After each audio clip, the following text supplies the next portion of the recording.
Okay. Yep. 3, 2, 1, go. So this is Spyro 3. The quite by far the longest one, the original 3. And also the only one that has issues with fastest speed. The option on the PlayStation 2. Which is This game has a weird thing with crashes potentially on some of the loads. They can be fixed by opening and closing the disk tray, but it's a little bit iffy sometimes. Yeah, it's an unfortunate side effect, but overall it's not the fastest console there is. I think the fastest one is the PlayStation TV right now. So it's a little catch-up mechanism so it can stay a viable console to compete with the top layer. So we're doing 117%, which is the max completion category for this game. That'll be 20,000 gems and 150 eggs. Yeah, don't ask why it's 117. It just kind of is. A thing in the 90s where they just made up percentages. They have a bonus level. Has a bonus percentage. Yep. Alright, so you're seeing Sunny Villa here. There are 4 homeworlds in this game, and each homeworld has, I believe, 4 main worlds, a side character world, a speedway, and also a Sparks level. Yep. That's correct. Oh, so that's something neat we should probably talk about. I got the proxy there. That's the very first one on the run. They're not really that prevalent in this category. They're more for the trick categories.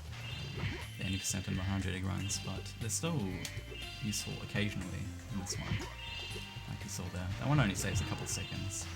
Generally when you have them as a big level skip in the shorter categories, they save like between 10 and 20, something like that. Sometimes even up to 40, but it's when you get, like the cause of them is when you get stuck inside of an enemy's hitbox. While you're charging through an enemy's hitbox, you're fine, you charge through them as normal, but the second you let go of charge, the game will try to push you out, to avoid you getting stuck in between them. However, there's a mechanic, for some reason, if you tap X while gliding, you get a 1 frame glide, which lets you stop charging for 1 frame. In that 1 frame, the game will try to eject you, and then you start charging again, and by reinitiating the charge after that 1 frame is ended, it will harness the pushing power the game's trying to use to get you out of the body, and you use it upwards. And that'll let you skip into linear place. And in the explanation, I've already skipped over the next skip. Yeah, so this is intended to be like some sort of a revisit here, but the portals are blocked for the side characters until you actually purchase them from Moneybags, who we'll be seeing a little bit later.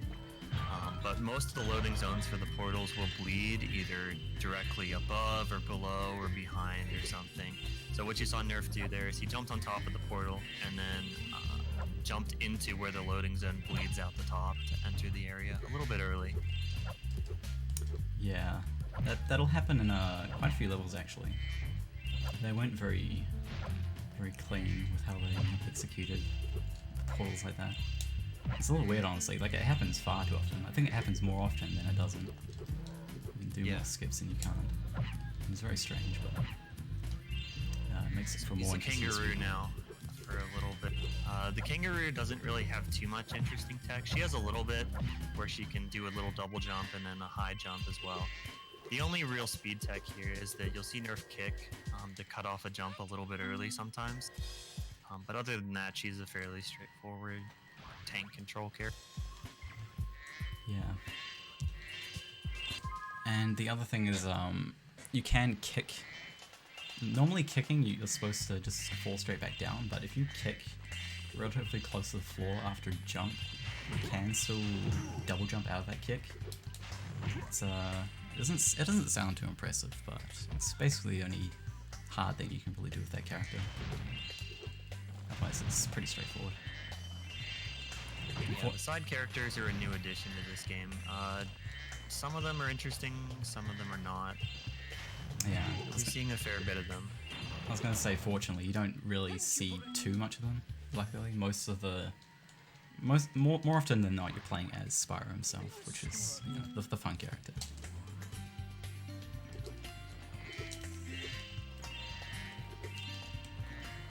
There'll be one character near the very end, around like 2 hours in, that you get to see. He counts as the Hi, Spyro. I bet you can't catch all a little 15 interesting. of the lizards running around here. It's definitely the best of the side characters. He's very much so compared to the other three. And so here we have skateboarding, pretty much everyone's least favorite minigame. So luckily, it's right at the start. You get to reset over it. Yeah, this one's got 2 eggs in here. There's 2 challenges to catch all these lizards. The first one is just catch all the lizards, and the second one is catch all the lizards without wiping out. Yeah, and it looks pretty straightforward. You just chase them around. They don't look too smart, but they're very erratic. They'll change based on where you are, and sometimes if you're in the wrong spot when you approach them, they'll walk in a really unpredictable movement. And with the way the skateboard turns, it turns very slowly, so if they do that to you, it's very hard to circle around and go back and get it. And one bad pattern from them can basically just stop looping around for like 10 seconds trying to grab them. And in the second challenge, where if you crash, you have to start over, it pretty much means a reset. It's kind of frustrating. They seem to have cooperated for the most part for this one. Hey. Definitely. This area's got some neat gem routing in it, because obviously you want to be grabbing all the gems while you're doing the egg challenge. And it sort of looks a little bit random where Nerf's going, but all of this is very, very carefully plotted out exactly which gems he's going to grab when. Yeah. So something a little interesting there, just that jump. It looks like you're supposed to be able to crash into a wall, but for whatever reason, if you jump into a wall, you're allowed to take sharper angles into it. I don't know why, but it makes it much nicer to turn around in spots like that.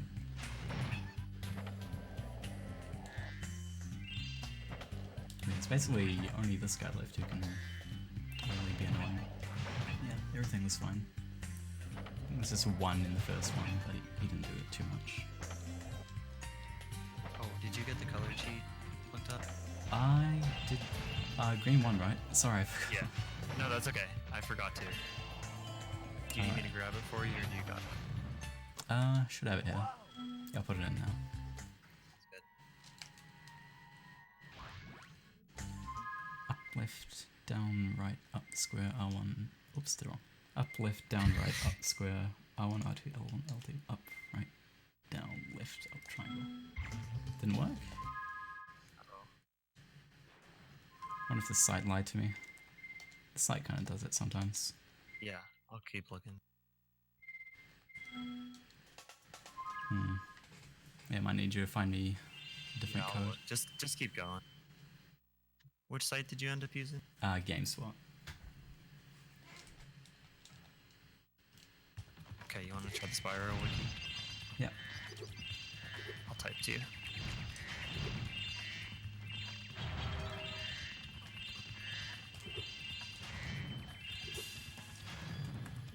Yeah, small mechanic here, even though I failed twice. Spin jumping. If you start facing away from something, and then jump, and then turn into it, you get more height, which it's not really that much more height, but it's enough to break quite a few jumps in the game. That's a really minor one, so it's not that useful, but should be more prevalent coming up in a few tunnels. Yeah, it's even maybe a slight misnomer, because like a lot of people see it and they're just like, oh, you just jump and then start spinning, right? Well, it's a little bit more than that. Like you need to be like turning at basically the very top of your jump in order to get anything out of it. Yeah. So there's a neat little skip there to the end of the level. That jump is very much unintended. What Nerf's basically doing there is he's going from a charge into a neutral jump straight up and then a glide. So in that way he's kind of turning his horizontal momentum from the charge into vertical momentum into the jump to get a little bit of unintended height. Yeah, there is an easier way to get in there, which is almost effortless, but you know, it's Yeah, it's a little bit slower. I think it's like, I don't even know how much slower it is in 117. I've only had it timed before for the other categories. I can't imagine it's much. Yeah. For the other ones, it's less than half a second, I believe, in favor of what I just did. But since you need the gems on that platform, it's probably a couple seconds, I think. This is a fun little mini game where these little guys are trying to make a new sun, but to do that they need to get 3 sun seeds into the lava column. So you have to help them out, otherwise the sun seeds will like burn out halfway through. Yeah, need a little bit of platforming. Okay, I'm gonna try the cheat code again. Okay. Left, down, right, up, square, R1, L2, L1, L2, up, right, down, left, up, try. Okay. I'm kind of wanting actually. That looked pretty similar to the cheat code I saw before, but the control I'm using has a little bit of a problem with like phantom diagonal inputs. Oh, okay. Yeah, I'm wondering if that might have been it, because I forgot about that. So I did a little saw there, and it seemed to work. And so yeah, you get green Spyro. Although it's not even technically permanent really. Every time you leave and enter a level for the loading screen, you'll go back to purple, and then as soon as you land back in the home world, he'll be green again. Yeah, it's interesting. So it'll be a green plus purple run. That's good. Make Walrus happy too. Yeah. I was saying to Orsa before actually that it was kind of funny that he put the $100 towards purple because that's the default color. So Yeah. I don't know why that was an option, but there you go. I wouldn't have had to do the cheat More code at all. options, the better. So there's a little bit of but there's a little bit of neat platforming up here where you saw him do the bell tower spirits, and then he positioned himself in a very specific way to manipulate the egg thief to be right in front of him. So you just kind of flame charge him at the start. Yeah, and then you have that little it probably was not even noticeable if you haven't seen a run of this before, but if you jump after leaving that challenge, like leaving the area there, normally you're supposed to fall straight back down to the bottom to avoid doing what I just did, but if you jump before you exit the area, you basically cancel all the downward force that the game is supposed to put on you to prevent that. And so you just glide there. Because normally you're supposed to only be able to access that part from a whirlwind that's in this area, actually. And you take a long path, and it's only accessible once you get the end of level A. But by doing that, you can just glide straight to it. It's very, very odd interaction that you get to carry your momentum through side area loading screens. I don't know why it's like that, but it's pretty cool. Yeah, it is pretty neat. You'll be seeing it a little bit more in a couple other areas.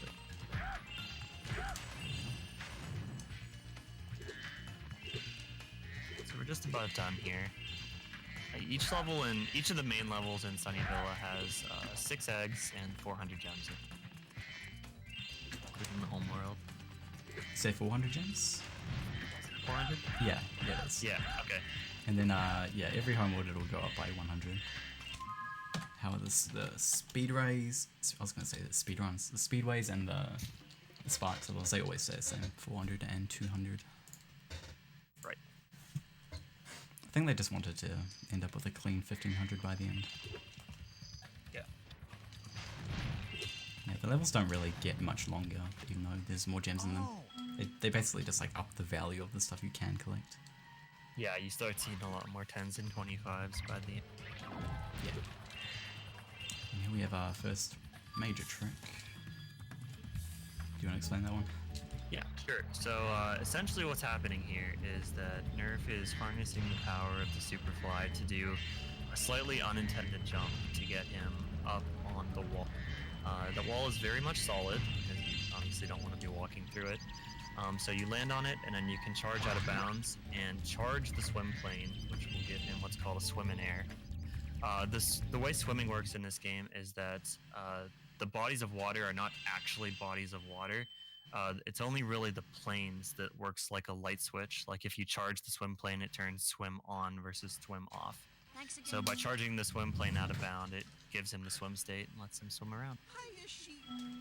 Yep, and then after getting the egg and collecting all the gems there, you go straight into the side area without having to pay moneybags. And moneybags is a character which is supposed to incentivize picking up gems in a casual playthrough, because you need to pay him to unlock stuff, but in our case, you can skip into any level that he's guarding, except one right at the very end.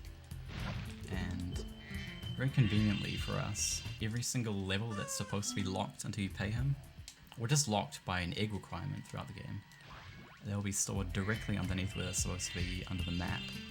And if you can get under the map, you will be able to just go straight in, skipping any requirement. Which is basically the reason why this game can be beaten in 24 minutes. Thankfully, it's a pretty common theme with these games that in order to save processing power or something, the developers made things like just out of reach of. So if you have any form of glitch movement at all to get a little bit of extra height, you can pretty much break the entire game. Yeah, they didn't really have much faith in people being able to execute the movement. Even some things where I think you can do like some skips in like Glimmer in the second game. You can skip the bridge with just normal movement, I think. Yeah, you don't even need any glitch movement like OOB in some of these states. Yeah, it's pretty clear that anyone testing the game wasn't exactly the best at controlling it. This is more for us to take advantage of it, so we're happy. So here's Sheila. Her story is that she has these 3 Billy Goat brothers who she's trying to help them, because Rhinox have taken over their home. Yeah, she's Australian and the goats are German. I don't know why. They just This is different from a side area as well, so there'll be one level throughout the home worlds where it's a main level, like a full level. You won't have any side areas itself, but you'll be controlling a side area character. They are 100% necessary for being able to finish the game. So, even in an 80% run, you still have to run into the side characters. Yeah, I guess we should qualify what we mean by main level. In each of the homeworlds, there are 5 levels that are considered main, meaning that beating them is required to move on to the next one. So like, the earliest you could leave Sunrise Spring would be to beat all 5 of the main levels by collecting their end of level egg, and then leaving via the balloon. It's the first split attempt, even though I don't have splits up. I had that before as well, splitting for the 100 egg timing for Sorceress. Even though in 117 you split when you leave the area. Right. I was like, oh yeah, nice, got like a 5-second goal. It wasn't real. And there's no purple side, there's no green side characters, unfortunately, so yeah, there's even less green Spyro time. That is very unfortunate. It's a very scammy incentive, isn't it? At least you're blending in with the grass, so that's okay. Yeah. He was originally intended to be green, but they figured he was going to blend into the grass. I can kind of see that, although I can't imagine they would have made him this green. It's not even just green like skin, it's green horns and wings and everything. Yeah. Oops. Yeah, I don't think that was gonna work. I accidentally jumped. I think that ruins the setup. Yeah. There's gonna be another attempt at a proxy there, like in the first level, but this one looks much cooler when you get it. It's very satisfying to look at. Yeah, this one's a slightly different proxy. There's a few different kinds. You can kind of proxy off of enemy hitboxes. You can proxy off of animation. You can proxy by squeezing yourself into a small space. So there's lots of ways to get considerable amount of height or velocity in this game.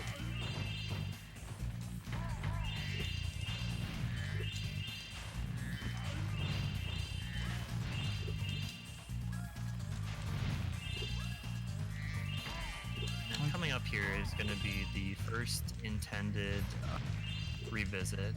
So there's some side areas in each homeworld that are intended to be revisited once you've collected the side character in a later home.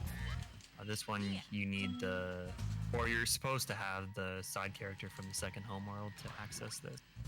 But it's very, very easy to skip into this one. Yeah, it's a theme.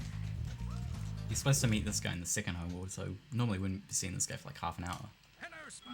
But the power of bad loading zones, getting early.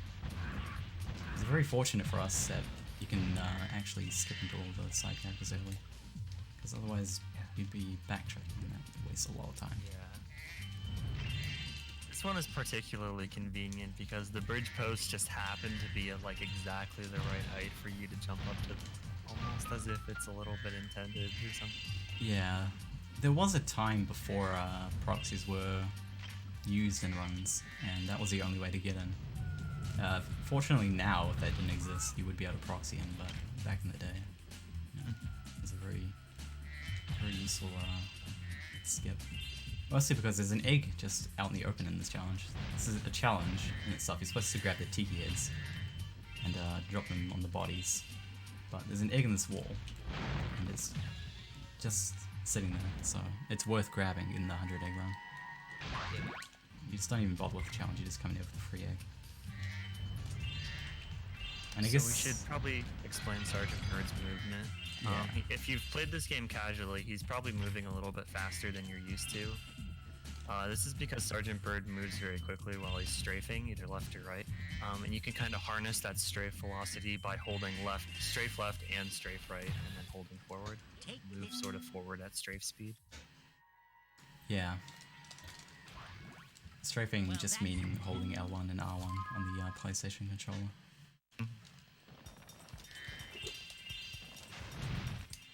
Spyro. We will be paying money bags here for the first time. Yep.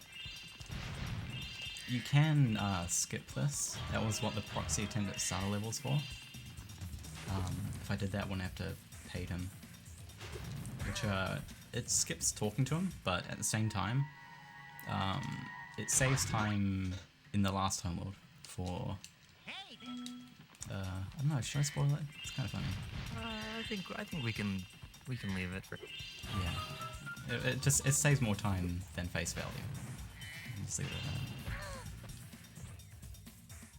Yeah, and then there's a really nice routing of this area involving this supercharge.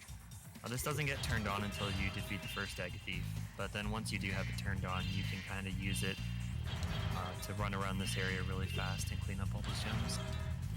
Yeah, unfortunately you can't break vases and baskets with supercharge if you want the gem. The gems will just be laying there on the ground. It wasn't like that in the first game, so I'm not sure why they removed it, but it basically needs us to either jump into them like I did for the ones on the charging path. I don't know what to call it. But for the ones down below, since I didn't want to lose the supercharge, if I stopped I would lose it, so I had to go back and do 2 laps. That's my second fate split.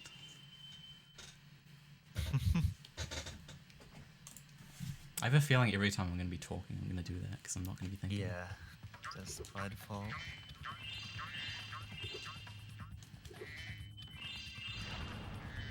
A good time for a quick reminder. Yeah, your turn.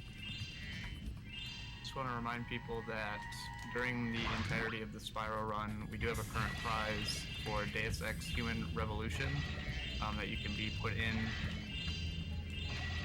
with a minimum donation of $5.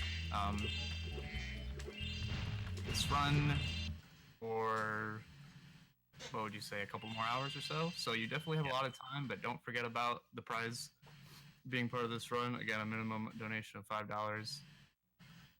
So I want to plug the Mega Man 2 randomizer run. Run later on with a goal of $500 to be met. We're still at $195.30, so would really like to see that get played. So definitely get your donations in for that. Cool. Thanks, Aaron. Yeah, we should be on for like another 2.5 to 2:40. So plenty of time. So here's our first speedway. Speedways have 400 gems in them that are based on sort of... You'll be seeing it later, but it's basically a time attack where you're just going around hitting obstacles. They also have 3 eggs, 1 for completing the time attack, 1 for completing the race in first place, which is what Nerf's doing now, and then 1 hidden mystery egg, little mini game. What if I put the it races? away this time? Oh my gosh. So the races are kind of neat. the movement in speedways is interesting because while you can fly indefinitely, you don't really want to. You want to be supercharging as much as possible, which is much faster. Either supercharging on the ground or jumping through the air out of a ground-based supercharge. Yeah, specifically in these levels, any sort of charging will result in supercharge anywhere. And that can happen because this is actually a little hard. So Yeah. The hitboxes for the rings are generous, but sometimes you like to stretch them a little bit too much. yeah, they're misleading. They're very lenient. You can go much outside the radius and still get them. But that just means instead of working with a visible hitbox to reach, we're now working with an invisible one to try to optimize. So sometimes stuff like that happens, but it's the risk you gotta take. What's a speedrun without any risk? There's also these nice little boost stars that are scattered throughout the track that'll give a solid boost unless the butterfly pushes you out of it. Yeah.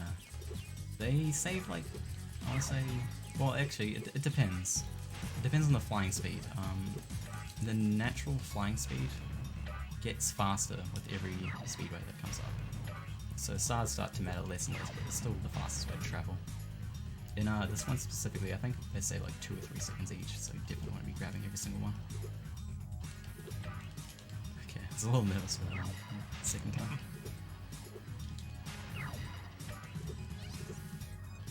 Take it as wide as I possibly could.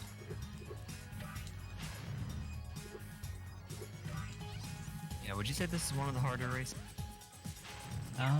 Yeah, I think it's the only one with any really troubling bit of movement. The rest of them are pretty easy. Yeah.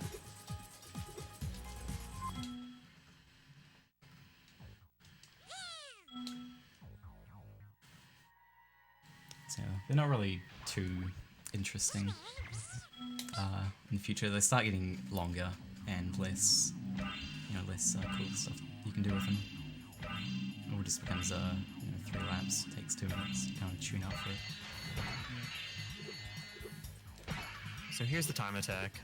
Each time attack has sort of 4 different obstacles. Like this one, for example, has the rings you saw at the start, the spiders that Nerf's hitting now, the dandelions that he's now on, and then there'll be butterflies.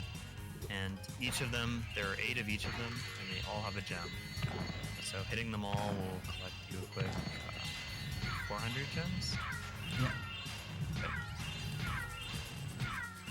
And then doing them all in one go will get you an egg. They sound really sad when they die. I haven't really paid attention before. They do. It's okay, they're probably evil. Also, that was very close, actually, almost fell more. Yeah.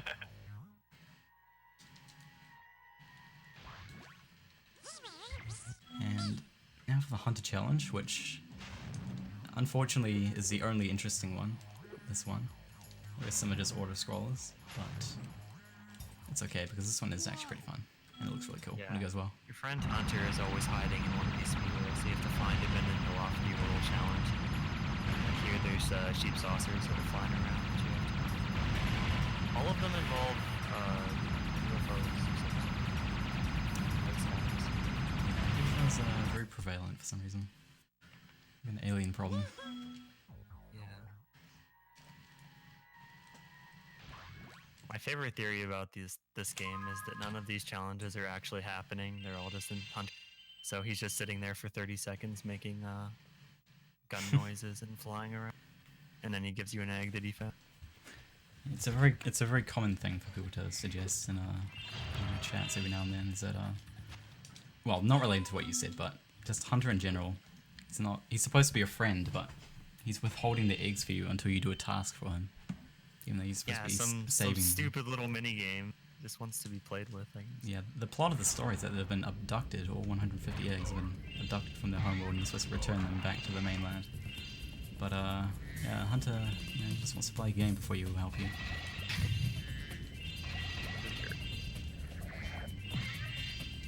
So here's our last main level for Sunrise Spring, and this is a water level. Yeah, every game's got to have a water level. Except Spyro 1. He doesn't like water in the Spyro 1 game. does not. Yeah. He's allergic to water.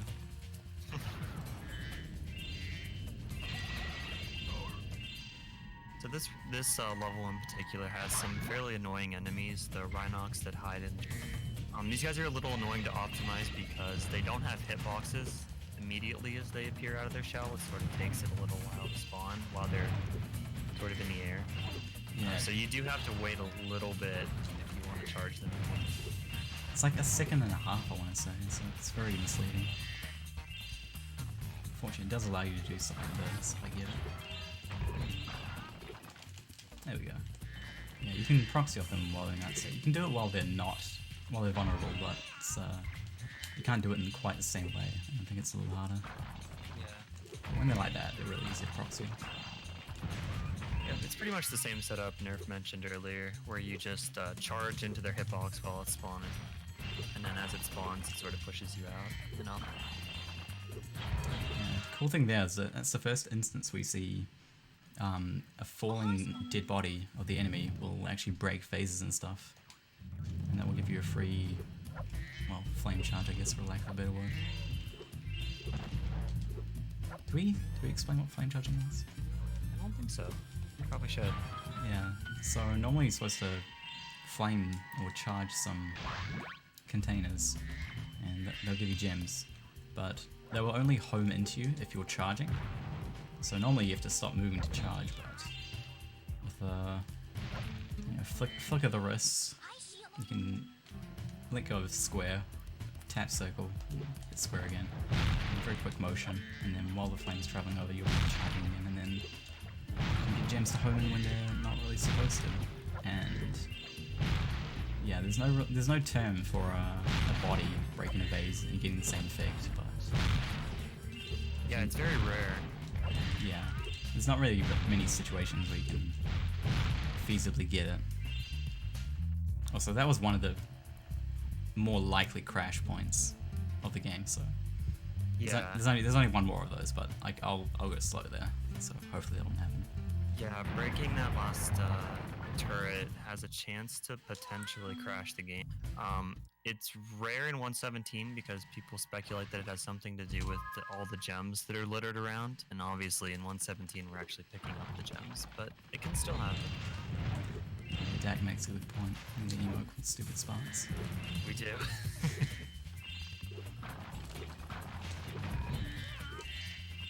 Fortunately, he learned the ability to grab stuff while you're in the air, kind of like Spyro 1. It does get better as the game goes along. Yeah. His range will actually improve in the not too distant future, so it's something to look forward to.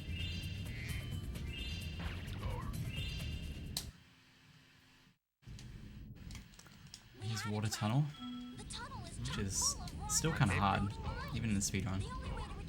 You know, you gotta have tight controls over your D-pad, otherwise you'll run past these guys. So not only can you not hit the mines, you have to kill every guy here.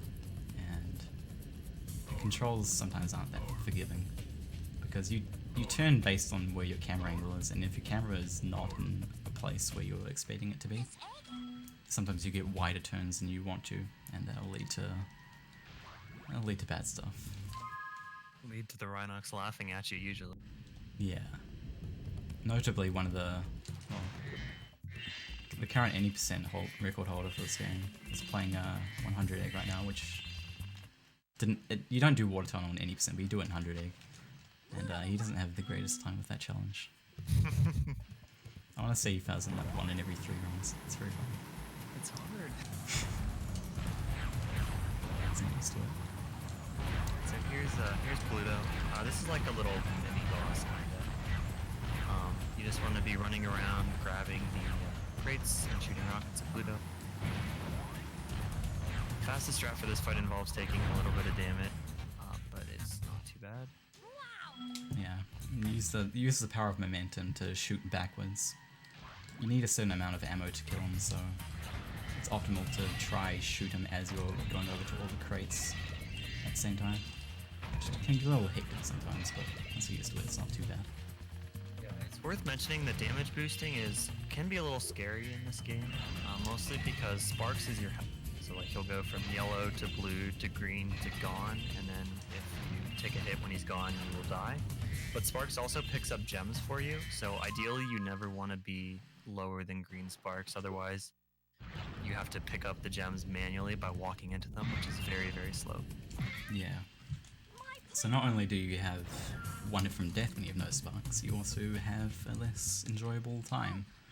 Because, as it turns out, having to manually touch every single gem isn't that fun.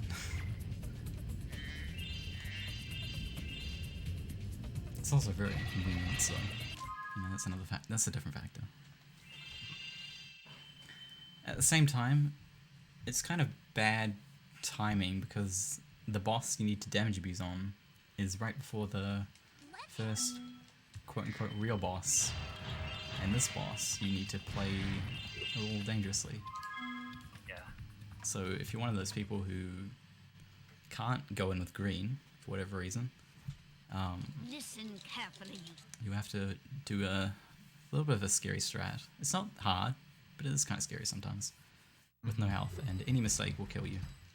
When I heard this, Yeah, so we beat all the main levels, so we have access to the next homeworld in theory, but before you can go to Midday Gardens, you have to beat the boss of Sunrise Spring. Here he is. He's a toad. Pushing you back, excuse me. Yeah. I He think can't damage you directly in this phase. He can only really damage you by pushing you into the lava, but you can do the same thing. yeah, you need a specific approach to the edge to be able to get in there without having to push him. I think I did it badly there.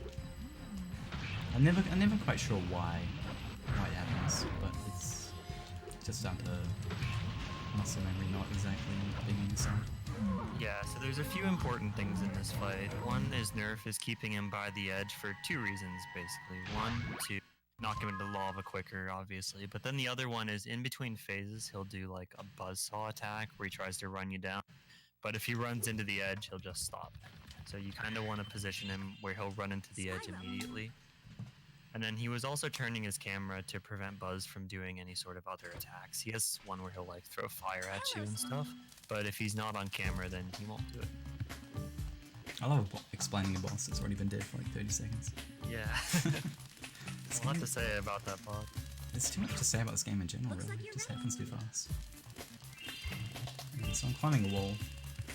I guess I would have like 10 seconds ago for you guys. And this is a Sparks level, which is you're controlling your gem collector and your health bar.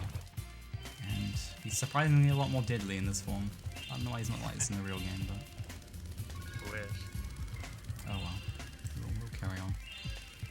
All the homeworlds, they have one top-down shooter where you play as Sparks, and they're kind of like old school. You can get power-ups, augment your shot, all sorts of fun stuff. I like these levels. Yeah, they're a nice little break. They're only like 2 minutes long anyway. In like once an hour.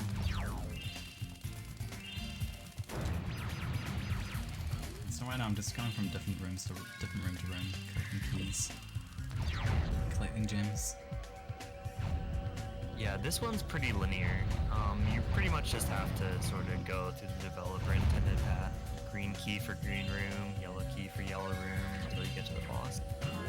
Yeah. They get a little bit more interesting later on. Yeah, maybe a lot more out of balance. But it's worth noting there's only one good power up you want really in pretty much every situation, which is the one I have right now, which is the rapid fire. Every single shot will hit a boss, so the boss don't have iframes against this weapon, and every other weapon is just, you know, a one and done. They're like a fire spirit or a rocket or something. Not even close to being as useful as this. You can't explain how much more useful this weapon is over everything else. It does kind of arc back and forth, but you can prevent that just by mashing the button instead of holding. Yeah, it's like a wavy pattern, but like what Austin said, you just tap X over and over again, and it'll go in a straight line. And when you break that guy's claws off, actually, his hitbox gets much smaller, so you can actually just get in his face and hold X. And it removes that element. And that's the first home world of 4. Yeah, so every time you beat a Sparks level, you get a small upgrade for Sparks. What does the first one do? Is it range? Extra Sparks range, yeah. Right, okay. So you can get gems from a little bit further away now. Yeah, the one in this one would actually Okay, Dre. will point to the closest gem to you if you hold down all 4 camera buttons. And it's a little weird because in the second game that's an ability he started the game with. And in the third game they just took it away from you to give it back as a power up. Yeah. It's like the DLC route. So here's Midday Garden. This is the second homeworld. Yeah, this trick is cool. Oh boy. And I didn't get it. Alright, round 2. Yeah, so this one's all about timing. Nerf is jumping into the bridge to sort of clip himself partially out of, and then if he presses square at exactly the right time to dive, Spyro will just charge out of bounds. Yep, just like that. It's not. It kind of looks really weird, but I mean, there's not really much to it. You're diving and getting pushed out of bounds at the same time, so you just don't go into the water at all. It just so happens that you can go through that bridge there if you get stuck into a tight spot.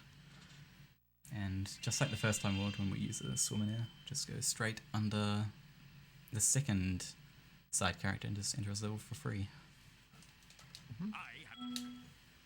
Yeah, there was a fireball power up there too, but yeah, it's not really important in this game. As nice as it would be to have. Yeah, it seems like the power-ups are a little bit less prevalent than they are in Spyro 2.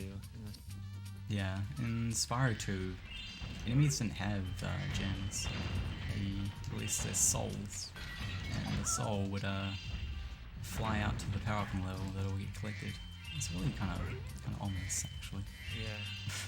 But once you I guess Insomniac thought so too, because they got rid of it. yeah, and so once you had enough enemy souls, you could activate a power-up, which would let you get to like a different part of the level with a super jump, or there was a fireball, or something like that. It's different for every level. It's pretty cool. Yeah. Unfortunately, they're not too useful in the speedrun, but you know, can't always make a game run in speedrun, especially 20 years before it was going to be speedrun, really. 15, I don't know. Yeah, so Sergeant Bird, we mentioned it earlier, but the optimal form of movement here is to hold both of the shoulder buttons, which are the strafe left and right buttons, which will give sort of the fastest speed in any direction. This makes Sergeant Bird really, really hard to optimize control with. Not quite as hard as a character we'll see later, but still pretty tough compared to the other two. Yeah, he's definitely on the. He looks really simple, but I would call him interesting to play. I enjoy playing this one. Yeah, even though there's sometimes definitely a high skill ceiling for this guy. yeah, this level is notorious for being the one people miss gems in more than any other. But fortunately, I've memorized basically every single problem gem, and if I don't forget about them, it should be fine. You may have noticed I I skipped a couple gems, because I'll need to come back to pretty close to the start of the level again anyway, so a couple gems I just leave the partial backtrack when I have bombs. Yep. There's a nice, neat little gimmick here where Sergeant Bird can carry bombs and sort of bomb directly below him, which we will need to go back to the start of level 4. Yeah. Well, so this tunnel is supposed to be probably supposed to be a bit more patient, but people just discovered that you can just fly right over them and ignore them. Even though it looks like very odd. yeah, even though it looks like the fire's touching you, you can just kind of ignore it. It's like it's friendly fire. As long as you're not too slow.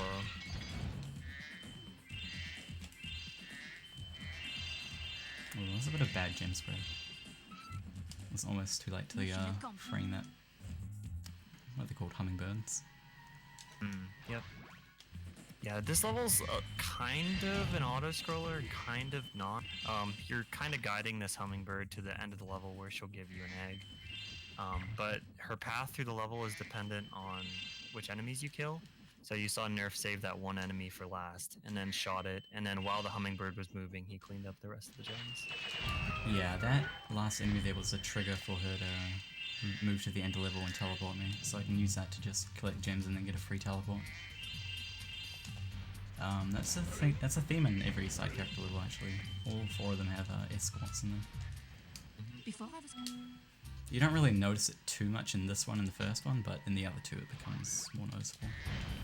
Someone's got a tutorial you. Yeah. Alright, looks like I didn't miss anything. That's good.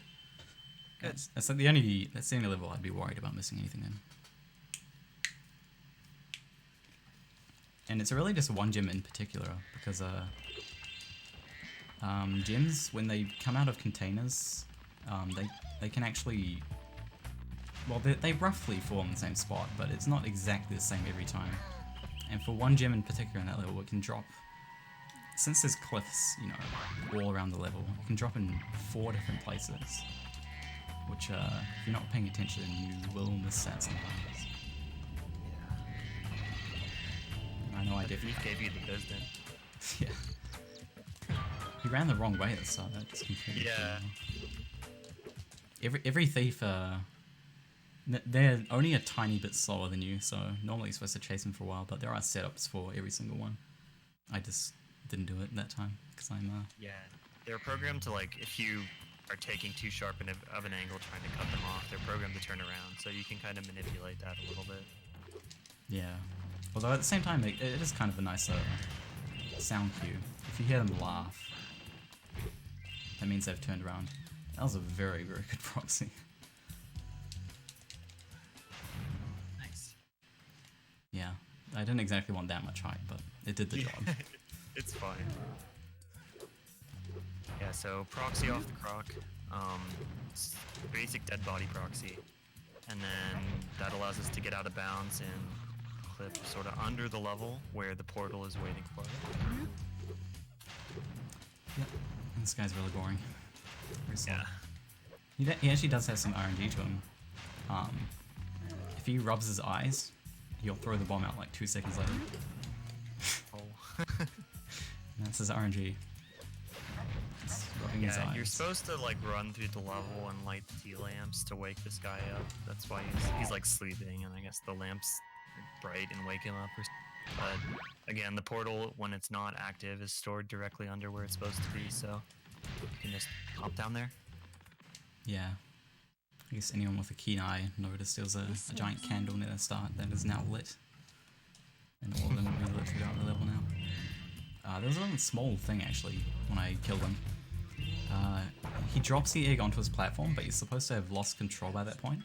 But you can buffer a glide before he dies and glide into it and grab the egg early. Which, it's not really hard to fail, but if you do fail that, you have a potential to softlock that egg. Or I guess not really softlock because you can re-enter the level, but that is a massive time also, having to re-enter. Yeah. Luckily, it's not that hard to avoid. So here's blind guys. Is this the worst side area in the game? For less experienced people, I guess. I don't find it too bad anymore. Okay. Yeah, I was thinking in terms of fun factor, this is like very bottom tier for me. This is a giant escort mission basically.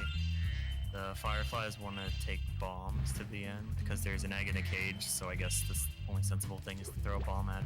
But they can't see very well, so you have to clear their paths with rocks and mushrooms. Yeah, it is an auto-scroller, but since there's so many gems scattered around, if you're impatient like I am, you will be wanting to grab all the gems in the same time, which leads it to being still an auto-scroller, but a much harder one than intended. Yeah. It is definitely skill-based to be able to one-cycle this, like, no question. It's just, this is a very frustrating one for people, especially casually, because you have no idea where they're gonna go, and they will intentionally bait you. Yeah, they do like zigzag patterns and don't go for one deal you're thinking they will go for, but it's not random, fortunately. That would be a nightmare. So you wouldn't be able to do this at all, I think, if it was random. It would just be too much of a risk.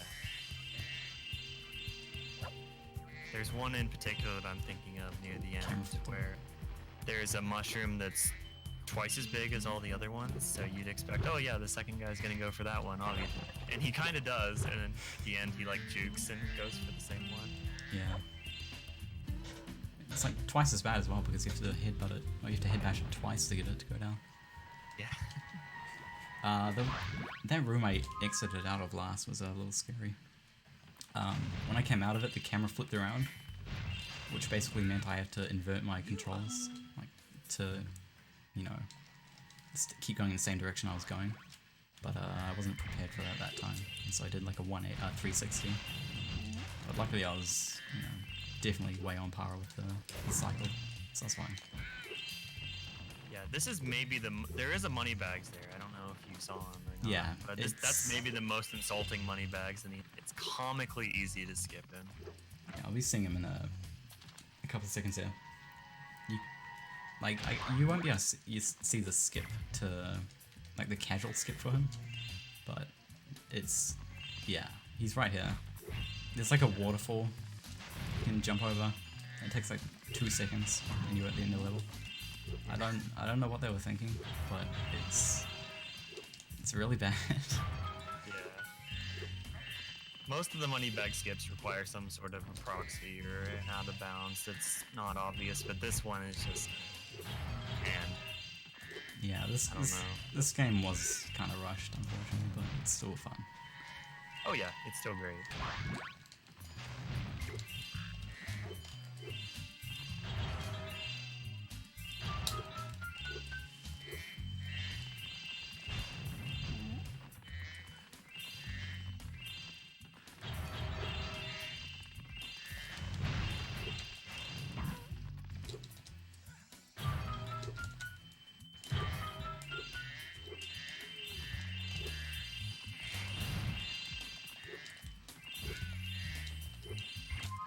You actually can't see your gem counter leaving the server because you have a cutscene here. So, occasionally throughout the run, you're going to want to remember certain gem counts yourself, like in the corner. I know 88 or 89 leaving there means I have everything, so I don't need to waste it all. It's kind of useful to memorize sometimes if you want like a checkpoint throughout the level. You know, if you're like halfway through the level, you want to gem count, and if it's a certain number, that means you have everything so far. It's a little peace of mind.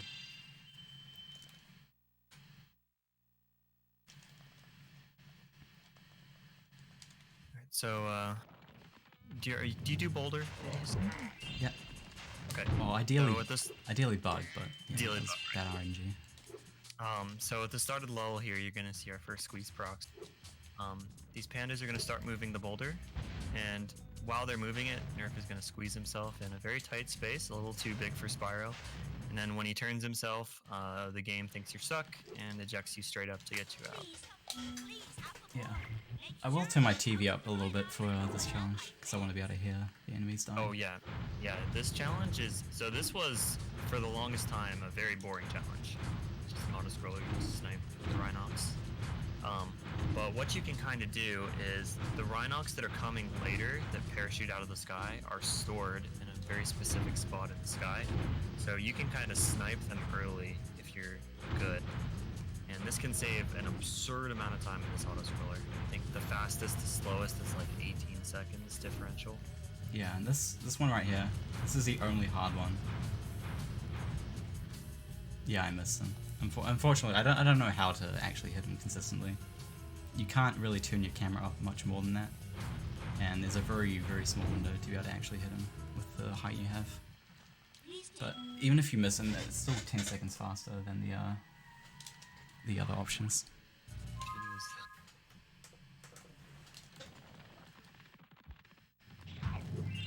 I put up some graphic on my TV. I'm not sure which one to get rid of it with. I don't want to end up turning my TV off. The only buttons I've memorized are the on-off button and the volume button. All the other ones I don't know what to do. So coming up here is the casual swim in air. This is the one that everybody found. As you sort of just position Spyro on the very edge of this body of water, and then if you charge in exactly the right spot, you will just charge right off the wall. Yep, that was the first glitch I ever did as a kid. Yep. And then that egg there is probably worth mentioning. Whenever you get the end of level egg here, it spawns a thief who you can chase around through the level. But before you get the end of level egg, so they don't have to load it in, they just store the egg somewhere else, which just happens to be directly under where the thief is supposed to be. Again, a common theme. So if you have swim in air, you can just grab it where it's supposed to be. Yep. And the movement was supposed to be a little different. I was supposed to actually talk to that guy from underneath the floor, but I was a little distracted trying to fix my TV. Yeah. So here's Bentley. He's actually the side character from the third homeworld. He's very boring. Bentley smashes and not much. Yep. He pretty much has no unique tech at all. The only thing he has is spin jumping, but that's applicable to any character in the game. You basically just walk. You can't even... There's no square button to hold. Yeah, hitting circle will do the smash attack, and if you hit square, he'll do the deflect thing you saw Nerfripp there, where he can sort of throw projectiles back. That's about all Bentley has to it. Yeah. I prefer to just play this one-handed most of the time, and I can use that time to type something. Yeah. On the other hand. It's really useful. It's a nice little breather, I guess. But this is kind of cool, but it is RNG dependent. I got the right RNG. So for they roll down either boulders or TNTs, and if you get a TNT, you can use it to push yourself up there. That saves a couple seconds.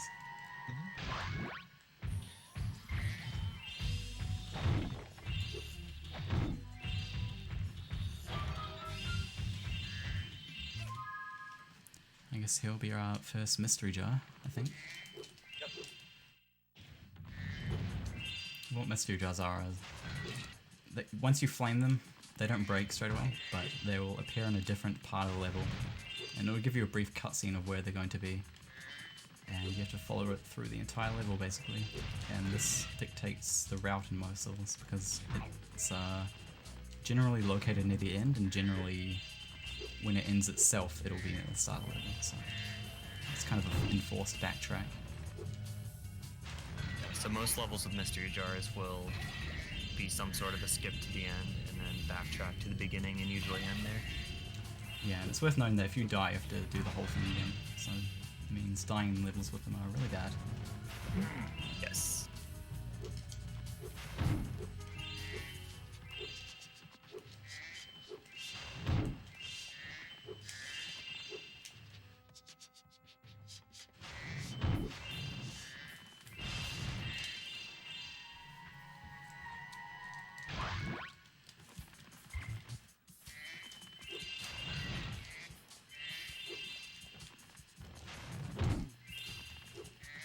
Yeah, so the sort of micro routing of some of these areas is a little bit, because some of these Rhinox will not spawn in unless you enter the room from a very specific intended path. Like for example, that guy there, he doesn't actually appear until you sort of walk through the arch. So you sort of have to go back and then come forward again to get him to spawn. Yep, he has a really weird trigger, because you can't really blame anyone for not doing a exactly intended route.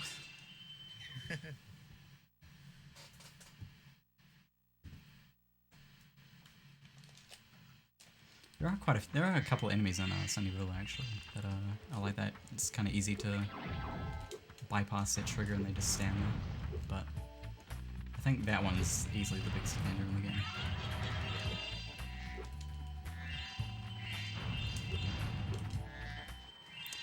And if you enjoyed Speedways the last time, you get to have another one. I guess this will be the first instance where you realise there's going to be a bit of reused music. Well, Yeah. there's two versions of this game, 1.0 and 1.1, and 1.0, which is the version I'm using, is the fastest version for the speedrun, but it also means there's going to be quite a few music tracks missing, which is unfortunate, but you learn to move on eventually. So, Yeah, there's going to be one a little bit later in the run that's really, really noted. Yeah.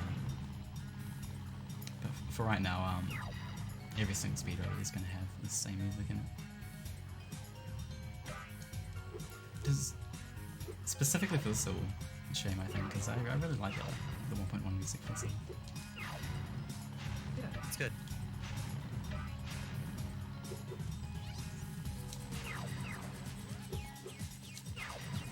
Yeah, so this is one of the, I would say one of the easier races to win. Well, just to do in general.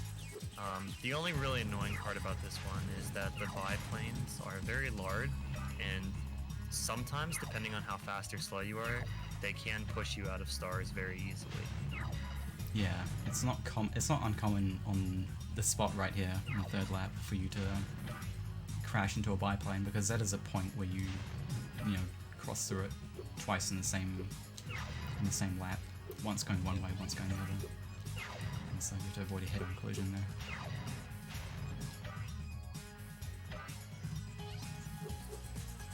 Stars also do require you to be flying for you to get the boost, so if you charge jump into them, you hear the sound, I think, but you just don't get any boost. Yeah. Which I'm trying to leave as late as possible, so sometimes it does happen. So this ring here, it's a little skip, I guess. It's not really huge. But the ring is in front of that building, so you can just get the ring and then fly to the left of it, you don't have to go through the building. Saves a little bit. Yeah. Comfy little trick.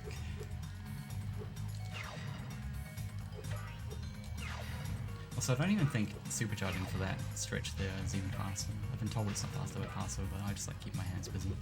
Yeah, I think Parsers told me the same thing.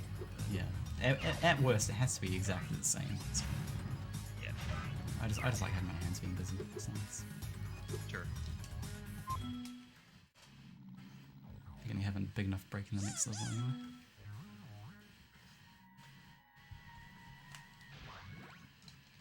Oh, it's worth noting, you can actually, specifically to 1.0, you can leave the level before Sparks talks to you. Yes.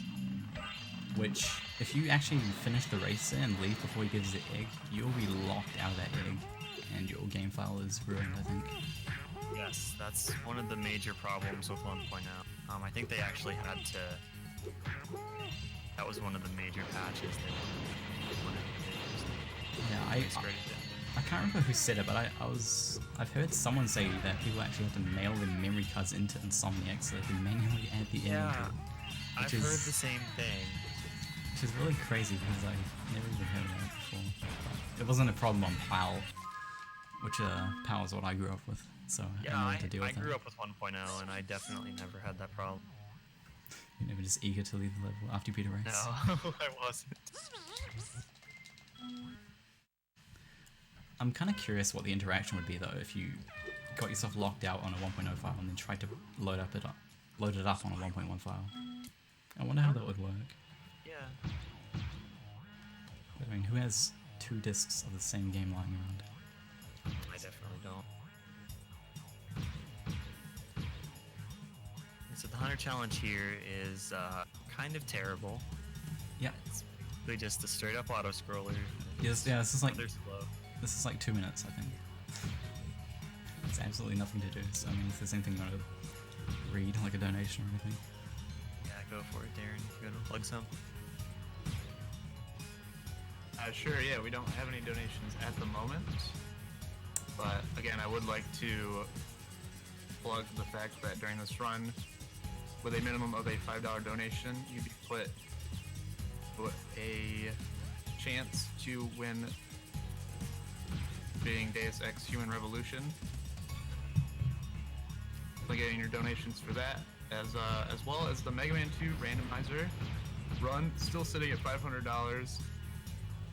I think Besta mentioned close to when I started my host that we actually have a surprise bonus run that if we do meet this incentive for the Mega Man 2 randomizer, that will be revealed. I get donations in for that. That sounds pretty cool. That's gonna be hype. You're definitely gonna want to see that. Yeah, please make that a thing.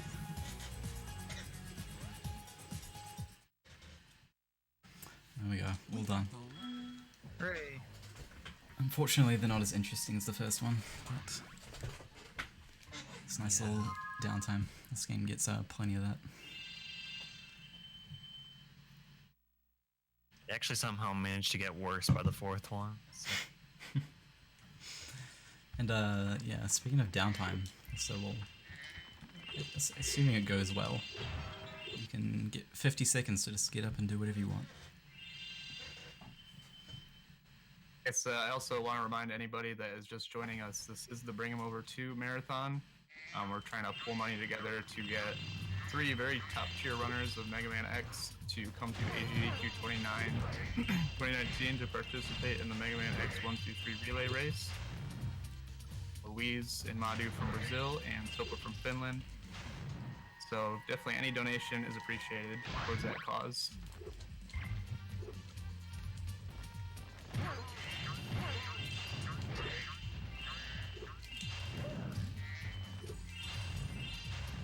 So yeah, Enchanted is a kind of a cool level. It's not something they've really done before or will do again, but it's designed in mind to be used by 2 characters, Bird and Spyro. So there's a ground. Yeah, sorry. This is really loud. So it's part of the game. Nothing I can do about it. But yeah, this level has a ground component, which I'm doing now, and it'll have a flying component, which you can trade off to Bird at a later point.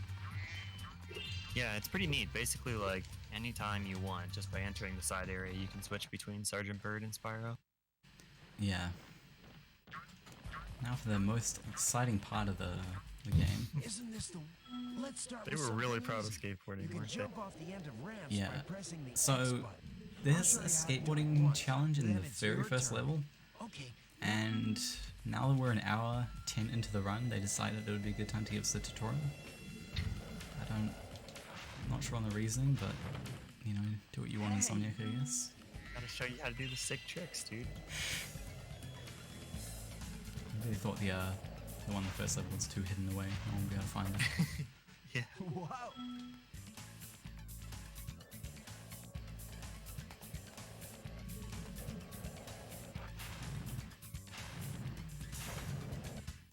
All right. It's actually kind of funny. I used to really like Tony Hawk's Pro Skater as a kid, but for some reason I didn't like this at all. I thought this was really boring. Well, this is no Tony Hawk's Pro Skater, that's for sure. Yeah. It has cool trick names though. It does, yeah. A lot of the trick names are references to either bosses from previous games or bosses from this game. Wow. I think there are some. Could be wrong though. I think it's just 1 and 2. Okay. Yeah. I'm thinking. You see, there was a nasty Nord. Right. That's, what, 2 flips in a row? Points in the time limit wins. Yep. And now that the tutorial's done, it challenges you to a skate off, which you have 2 minutes to get as many points as you want, or in our case, all the gyms as well. It's worth noting that he's not very good. You can get all the points you need to beat him in a single trick. So, again, I'm not... Yeah, there is a little bit of variance with Hunter's point total, but it is never that high. Yeah, he generally never really goes over 5,000. See, I did one trick. You saw like a nasty North there was worth 2,500, so... Yeah, I did one small little trick and I got half the points I need. And I'll be finishing all the points I need right here. So even though you have much more than enough time to get all the gems here, I still do have a route for this just because I want to maximize the amount of downtime I have. So you'll take a break. It's really important. Go refill your water or something and stay hydrated.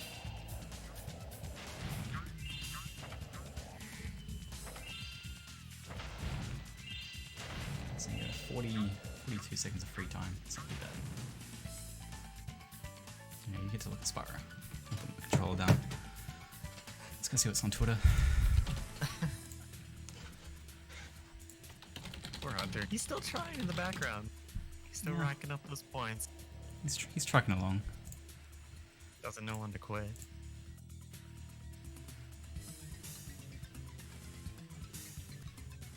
A lot of spam from PB bot and World Record bot.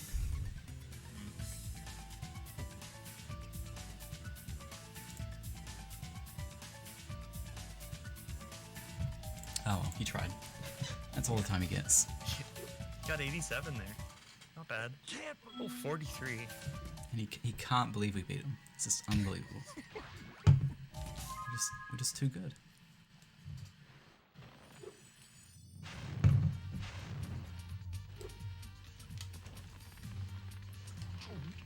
Now we get to go back to playing again. It's a nice little break. I think that whole section in total is like 3 minutes long. This level has a lot of side areas actually. There are technically 3, I guess, if you're counting Sergeant Bird as a side. Yeah. He has his own little portal where you do the trade-off, but it doesn't lead anywhere. You just talk to him and then you switch characters.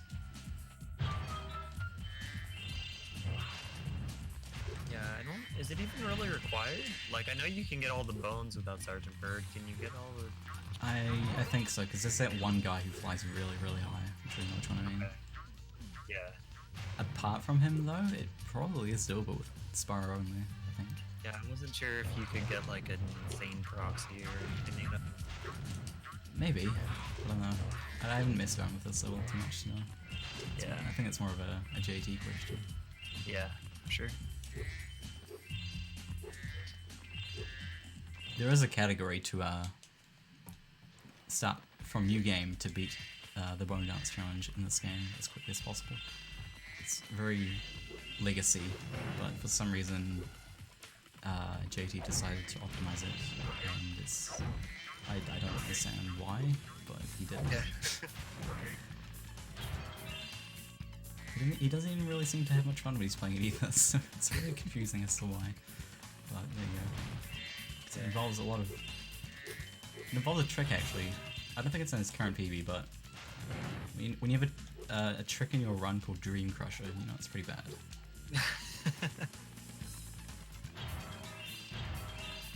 Yeah, so this side area is intended to be like a puzzle where you're kind of leading this Wolf Farley home by like positioning him by throwing his ball in various places to solve puzzles, but puzzle solving is for nerds. Yeah, you're supposed to figure out these puzzles and use the dog to help you escape, and nah, we don't really need him. We just press the buttons and he finds his own way home. And luckily, you get a delayed teleport there as well, so you can leave some gems on the first pass and go get them later for free. And here's a bird parlor level, where we're just hunting down all the flying green guys in the area, finishing off the rest of the bones. Yep. It's worth mentioning, these guys are very, very awful with how they die. You basically have to watch them die, but sometimes because they fly really far away, and if they fly too far away, you can't see them die anymore. And so it's not common to have killed an enemy, but you won't get his gem, and then you'll be flying around the level aimlessly, and then randomly the gem will just be given to you. Yeah, it's very annoying. Yeah. Luckily there is a route to them, so if you on point with that, then it's not really a problem, but it's definitely a frustrating thing when you're not too comfortable with the game. This is like the second most worrying level, I guess, in this game, purely because of these green guys. Yeah. But 5405 is the correct gem count here, and I'll get it shortly. Yep. Because I killed that guy off camera, and he died when I came over. Here. Here you go. Nice. That went much better than my last one that I was practicing with. My friend. He does actually have a unique song there. I probably should have watched it actually, that would have been cool. Yeah. He does a little dance, you know, some backflips. Yeah, It's, this is a direct reference to Spyro 2. There is a very similar bone dance cutscene in Spyro. It might even be the same NPC really, because it is a caveman. Yeah, I'm pretty sure it's the same NPC. I haven't looked at the names, so I can't exactly recall it's the same guy exactly, but it probably is. I don't see why it wouldn't be. The real question is, how did he get there? I don't know. He's on vacation.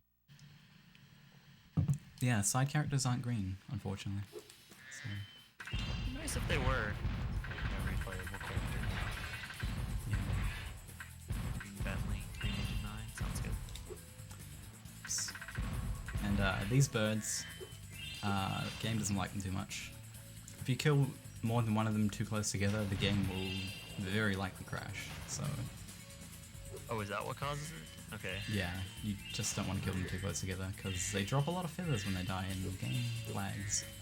And this is already a laggy level, so it's like doubling down on it. This is probably the laggiest level in the game.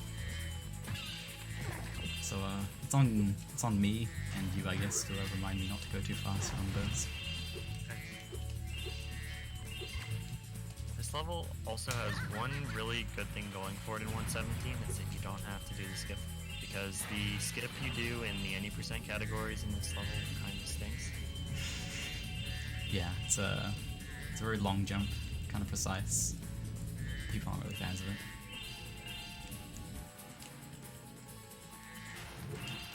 I really like 7117 though, the movement is really cool. Oh yeah, I like this level. Also the music is nice.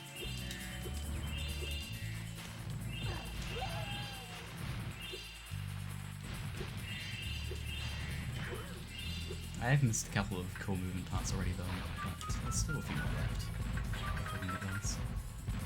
So probably my favourite glitch in the game, one of them, is in an upcoming side area. Oh good, yes. Should I make you laugh for a while?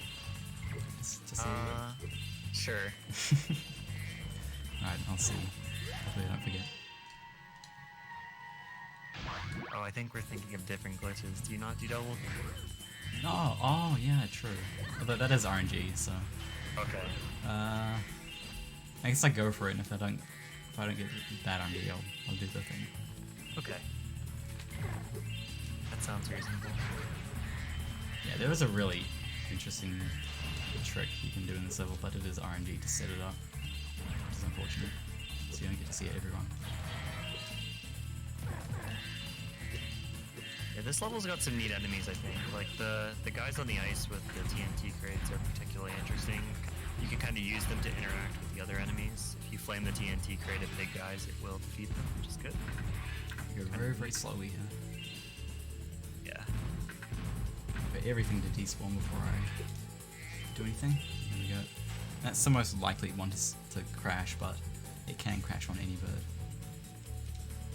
There's one more bird spot, so after that, pretty much any other crash that can happen in the game is very unlikely.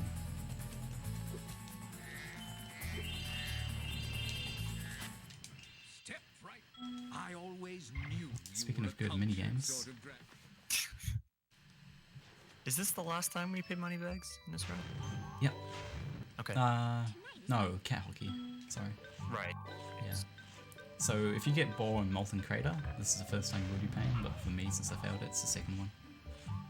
And it lets you go here. The challenge is so good it got its own music. You know, screw those main levels that have repeat tracks, you know, let's give this one its own unique track. I like this challenge in concept because it's funny. Like, the lore here is that, like, Nancy's a figure skater who's just trying to practice, but every time she tries to practice, these mean old hockey players come out and hit her with their sticks. It's very tempting to want to fail this challenge because when they hit her, it's a very satisfying whack sound. And she's like, oh geez, and she gets like flung across the whole arena. It's really funny, but unfortunately far too slow for Spyro. If I didn't lose time, I would definitely let her get hit.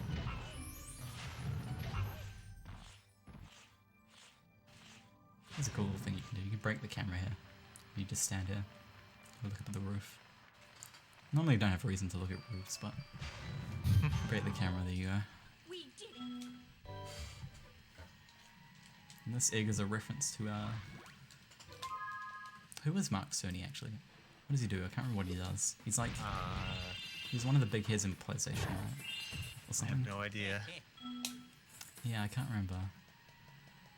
Maybe he's the guy who owns Insomniac, like the CEO. Something like that. Maybe. Yeah, that begs a reference to him. We skipped it, but it is wearing glasses like he would, I guess. Okay. Alright, here's Double Thieves.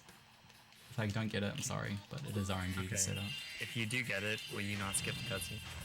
Yeah, I'll watch it. Okay, good. See if he's in the right spot. Can't tell. I'll sit here for a second. Oh, which way's going? Oh, okay, there we go. We got it. Let's try.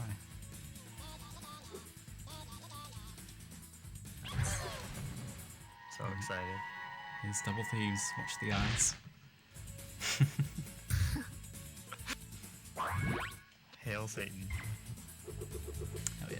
Anyway, so basically that's just I don't really know how that works, but for whatever reason the red thief will get defeated by the same head bash and you'll collect both eggs simultaneously. Yeah, it's as soon as like the moment you kill the yellow green thief, whatever color he is, the red thief gets moved to that spot instantly, like the next frame after you kill him.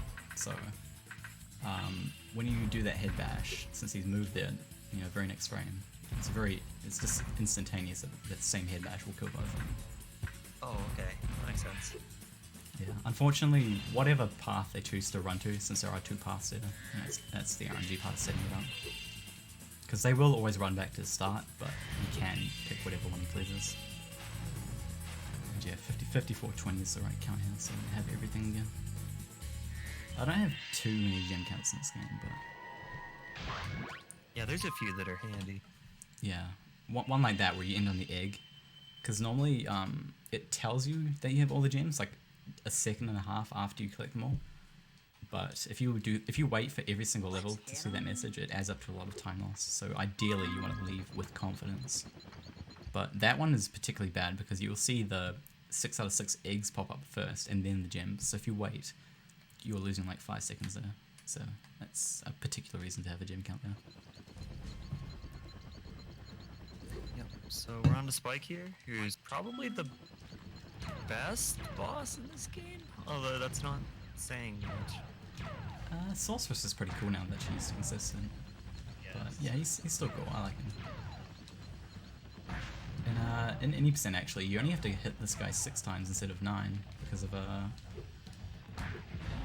changing difficulty. I was gonna say artificial difficulty. Let's change a bit of word. Yeah. Since you barely collect any collectibles throughout the run in any percent, the game thinks you're terrible and makes this fight easier for free. More importantly, faster though. But I prefer to do this fight with more health. It's more fun. Yeah. That is up for debate for some people.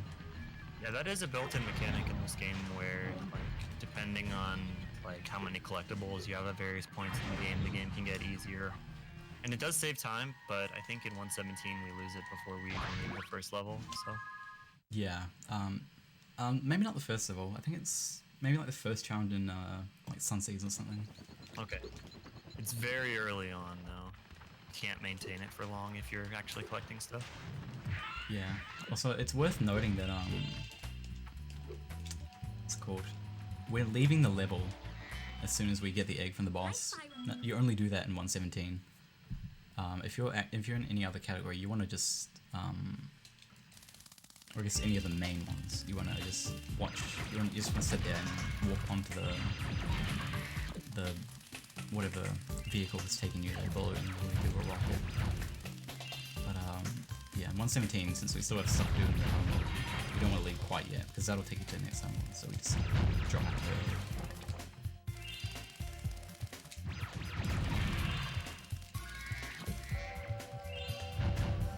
there. Here's a second Sparks level.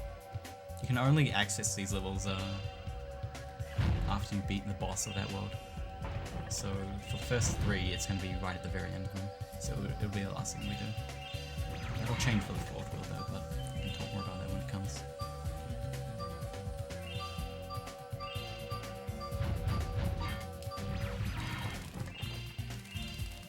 And yeah, nothing out of bounds here.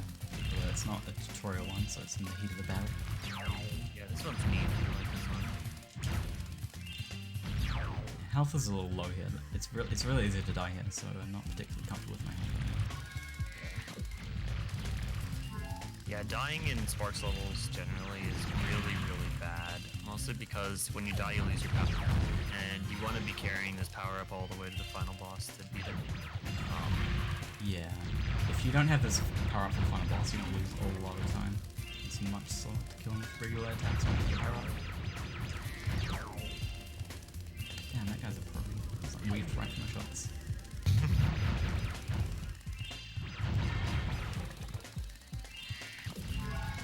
So back to you, yes, I'm comfortable with you. Okay, it's worth noting, when you have to break a container to get a gem, you can't collect it straight away because even though it is a top-down view, this is still a fully 3D world. The camera is just different. So the gems are popping up into the air and you have to wait for them to land in before you can grab them, which is kind of annoying, honestly. I wish it wasn't a thing, but it's cool. So I have more than enough health to get onto this boss spot. This boss is kind of cool. I try to kill him while moving. I don't think anyone else does this strat. I want to kill him right there so I can walk backwards into that gem. That saves like 2.5 seconds. Nice. And that'll be the second power up we get. Excellent. So now from this point, anytime we hold L1, L2, R1, R2, sparks will point to the closest gem, which is really useful for missing gems. If you're at the end of the level and you've missed something, you don't have to go looking for it anymore. You can just, hold all the buttons down and it'll tell you where to go. Very nice feature.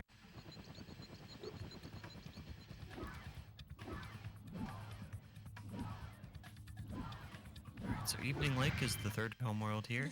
This is probably the toughest one. There's a lot of really tough levels in this home. Yeah, and has the longest levels as well. First Lots of and potential for time loss here. yeah. I used to be a little, like anytime I would do a run of this when I wasn't properly running it, this is kind of the point where I'd kind of get a little bored because it does take quite a while, and if you don't know what you're doing, sometimes you get lost, I don't know. But these days I don't find it too bad anymore, which I'm really grateful for. Yeah. Because if there was ever like a trifecta or something, playing all 3 games to completion, I'd be skeptical on joining because I wasn't really sure if I wanted to finish a run of this game, because it would take like between 4 and 5 hours. Okay, now it's under 3, so it's much quicker.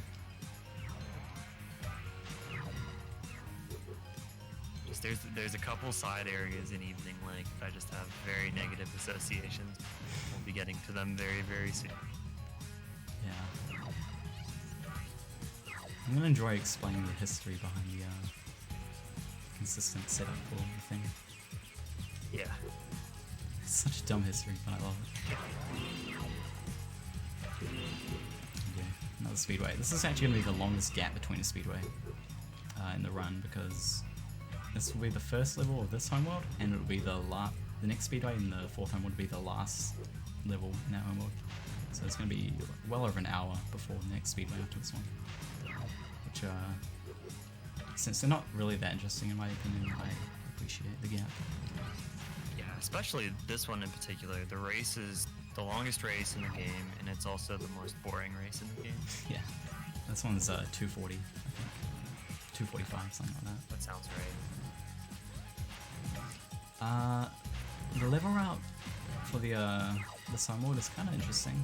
It's influenced by the fact that once you complete 3 main levels, main being not a Speedo or a Sparks one, Hunter will get abducted until you beat the boss. And when he's abducted, you can't do any challenges that involve him. So our route for this homeworld is based around doing all the levels that include Hunter first, and then letting him get abducted, so we don't have to backtrack to anything. Which fortunately for us is only 2 levels, so it's not very forced on what we have to do. Yeah, thankfully. Yeah. It's probably not too much sort than a quote optimal route. Just wanted to chime in real quick. Walrus is going to be taking over the host in just a few moments, so I'll be signing out. Good luck on the rest of the run, Nerf, and see you guys. Cool. Darren, good luck on your run, dude. Yeah, later, man.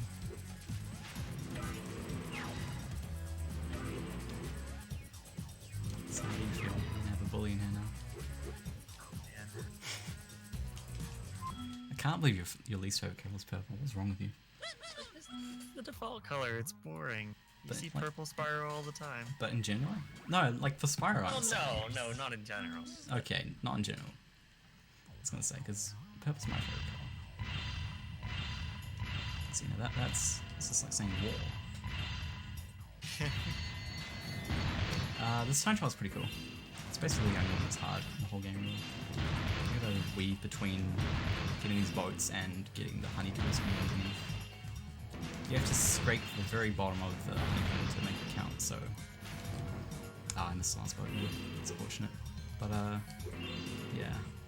It's not as simple as it looks. You have to get used to the controls really well to be able to pull that off. Also, this part's cool. You get to supercharge between all the flowers. Although, some of the petals, it's different for every flower, some of the petals are not solid. So you have to memorize which one you can and cannot sing. Yeah, it seems like the ones, they tried to prioritize the ones that sort of point in towards the course, and the ones that are sort of further out are less. Yeah.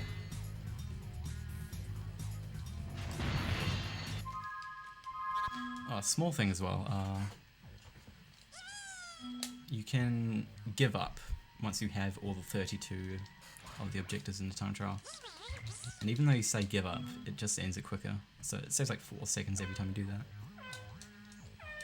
So it's a nice little time save. Look out, Spyro. Also, we can talk to Hunter through either the race or the time attack. Both, they sort of start you in different places, so which one is faster sort of depends on which time, or which speedway. Yeah, so it goes time trial for the first one, and then well, the other 3 are just doing the race. Oops, I did my movement wrong here. This looks really simple, and it is, but if you hit 5 things here on the cheesy speedway, honey, cheese, same thing. If you hit 5 things, you get abducted, so that's bad. And I do have movement to get through it, but I screwed up pretty early on, so I just abandoned it. You do actually want to get hit by 4 things though, because he will inch forward very slightly every time you get hit. So if you finish 1 hit away from being abducted, then you'll save like a second or something. Yep.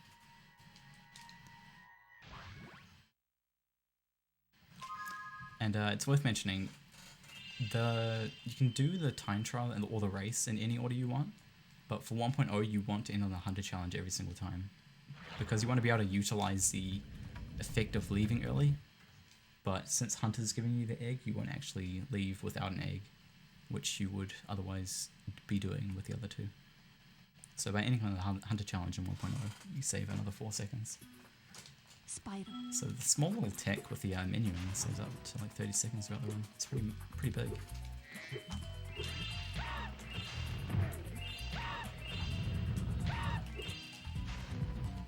And so here's Charmed Ridge. This level's neat, but it's actually pretty tough. Yeah. Oh, there's go. Charmed Ridge skip. Yeah, that wall just isn't solid. Yeah. Good job. That's about how it was discovered too.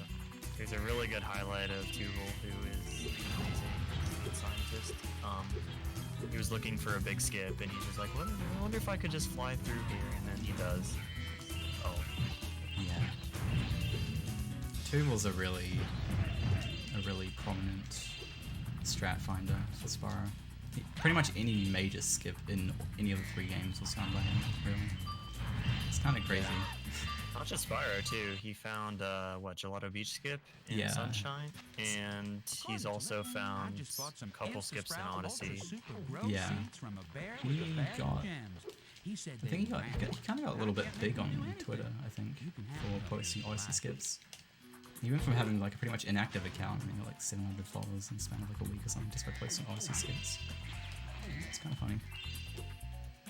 Even though he's supposed to be a Spyro person. So we have mushrooms here. There's 2 main tech here with the mushroom. The first one is spin jumps again to get on top of the mushroom a little bit earlier than intended. And then the other one is these sort of boosted mushroom jumps, where Nerf will be holding down charge into the mushroom and then releasing it as it pops him up and it gives him a little bit of extra height. Yeah, the inputs for that are a little annoying, but definitely worth getting used to. Skip save quite a lot in this game. Also, that's one reason to hate this challenge. The seeds have homing in effects on the ground, but sometimes they just won't plant.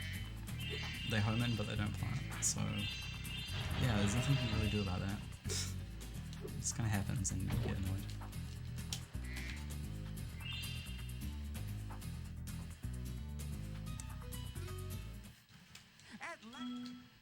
There's a really cool skip you can do here actually on 1.0. You can head bash this platform here before you finish the challenge and he'll actually fall down the hole. Yeah. It looks really funny, but when you finish the challenge you end up getting spawned under the floor, so it's not useful, unfortunately. Yeah, I was gonna say, would you really call it a skip? We'd call it a mistake, if anything. Yeah, if you do something that looks cool, is it a mistake? I don't know, maybe. I think looking cool is a very undervalued aspect of speedrunning. You gotta make your run look appealing for the eye. Oh sure. Try to optimize as much downtime as I can.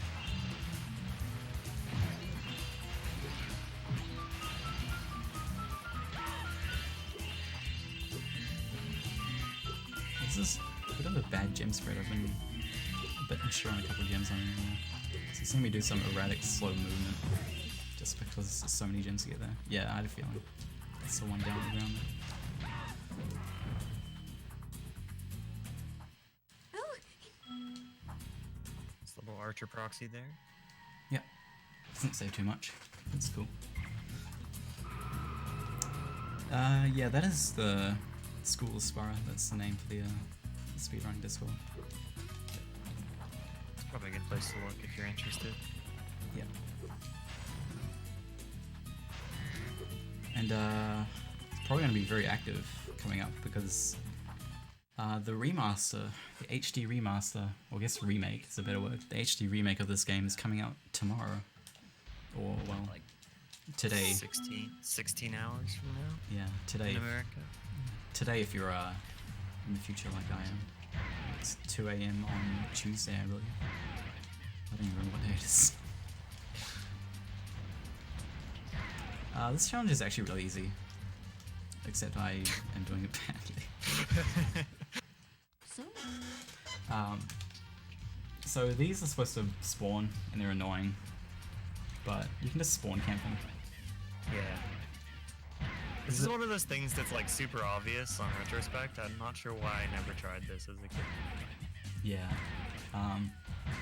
It's a little misleading as to when you can hit them. They are behind an invisible wall, so you can't just kill them as soon as you see them, but it's not... They come out after like a second. Basically, the only hard part of it is just timing the shot in the first one, because it spawns before you get close. The rest is not really easy.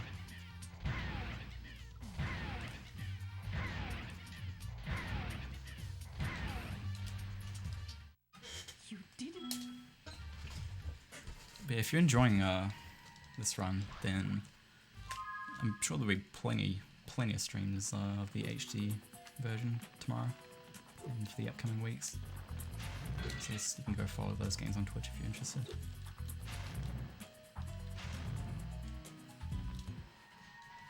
And I think, yeah, earlier today there was a race on the GDQ channel.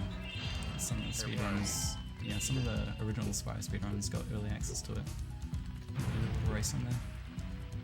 I didn't personally watch it because I'm trying to not spoil myself, but it's cool that they did that. This mystery jar here is important to be a little bit careful with.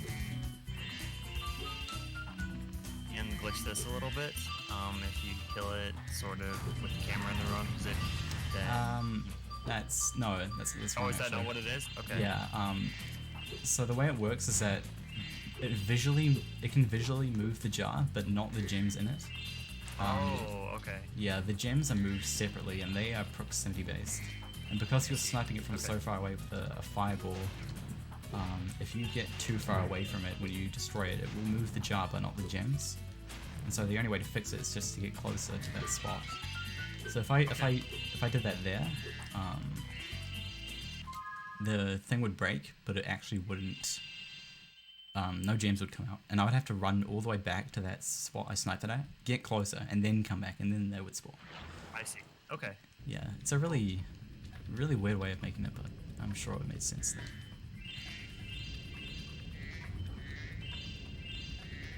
So here's the huge whale in the homeworld. Just floating around here, but he has an egg, so we're gonna go inside his mouth. He's gonna eat us. Unfortunately, once you get this egg, you can't come back in here anymore. So this is the only time you get to see the whale. He spits you out. He's really kind. He doesn't eat you or anything. I've got an aptly named egg called Jonah in there. I'm sure you all can figure that one out.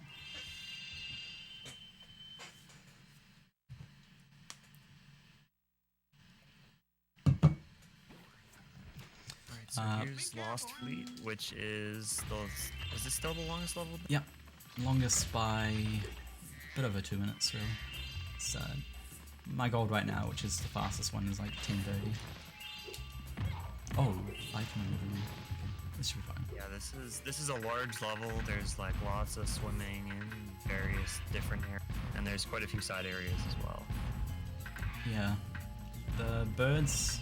I wanted to hit the bird there on the cycle, but I missed it. It's not the end of the world, but it is kind of nice when you do that. And apart from that, there's long challenges, 2 long challenges, which makes the length up for this game. Notoriously hard flop here, which I find easy. Oh no, is this back in the wrap? Yep, trash that back in. I usually get this first try, honestly, but so many times.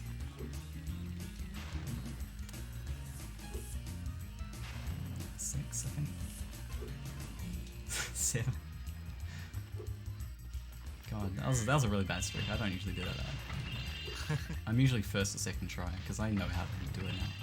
It used to be such a massive problem back in the day. People would try to find different routes that were slower just to avoid that trick. It looks just like a simple jump, but it utilizes a flop mechanic, which I guess we haven't explained yet, but it's definitely not intended.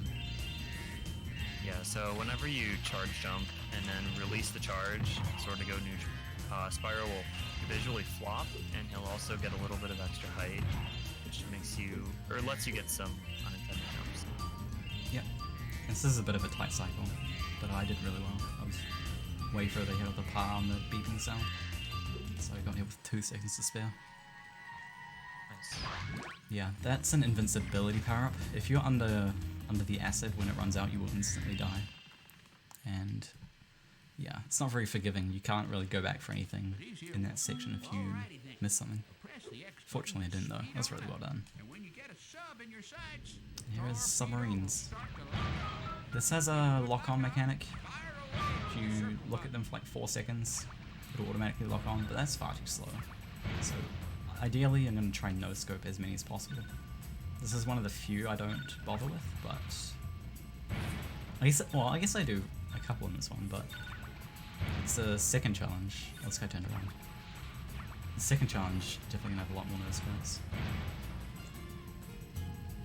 This was a bit of a mess, unfortunately, but personally the second one I find easier and looks cooler, so I'm going to go for the bonus points in that one. Yeah, I'm not a huge fan of the first one compared to the second. Yeah. It's really weird. The first one's harder than the second one. Even though you can actually fail the challenge and there's more subs in the second one. It's just easier. It's a cycle. Right. It's fortunately better. Yeah, I do a little pause spam there to start at full speed. You don't have to do that, but I find it makes it more consistent. Yeah, just sometimes if I don't do that, I won't start at full speed. I don't know why. I don't really trust it, and it looks like frames to pause spam. So I don't really care. Oh, that was very good. Yeah, I hit both of them. Suicide sub there at the start. Yeah, that's actually part of the route. It's the whole reason why I started full speed there, because that guy will he'll try drop a mine and turn around at the exact same time, and he runs into his own mine. Yep. Yeah, that was a really good challenge, the second one. The second guy was a bit slow, but yeah, can't complain. That's solid. Alright, now if you if you didn't have enough acid cycles, I guess, what should I call them? Power up cycles? I don't know. Yeah. A little bit of another tight gem section. Not too tight. Definitely not as tight as the first one, but if you don't know what you're doing, you can die here.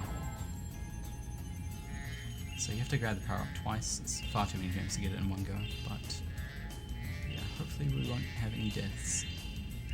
You can tell how close the power up is to running out by the meter on the right, or you can just listen out for the sound effect. When it starts beeping, it's kind of low. When it starts beeping really fast, it's really low. Go figure. Yep. This is my Sonic 1 drowning sound that most people seem to... Pretty much. Very similar comparison, actually. It's a good one. Yeah.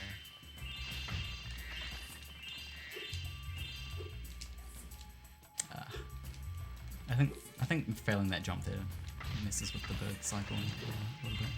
Shouldn't be too bad.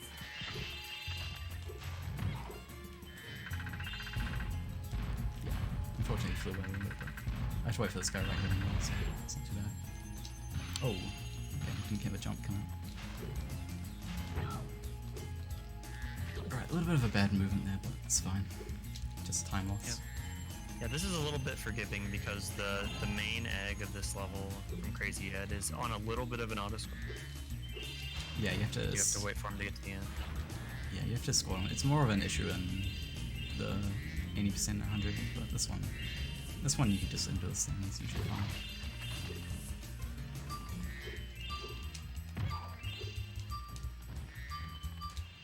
Would you look at that?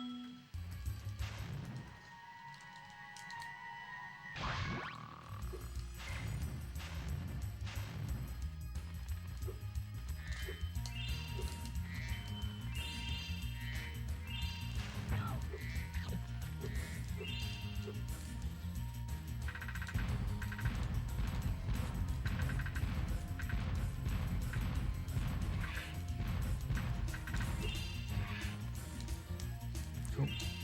Got what I was hoping for. I hit 2 of the birds there, and then I intentionally didn't go for the third one because you can flame him out of the air because he's close.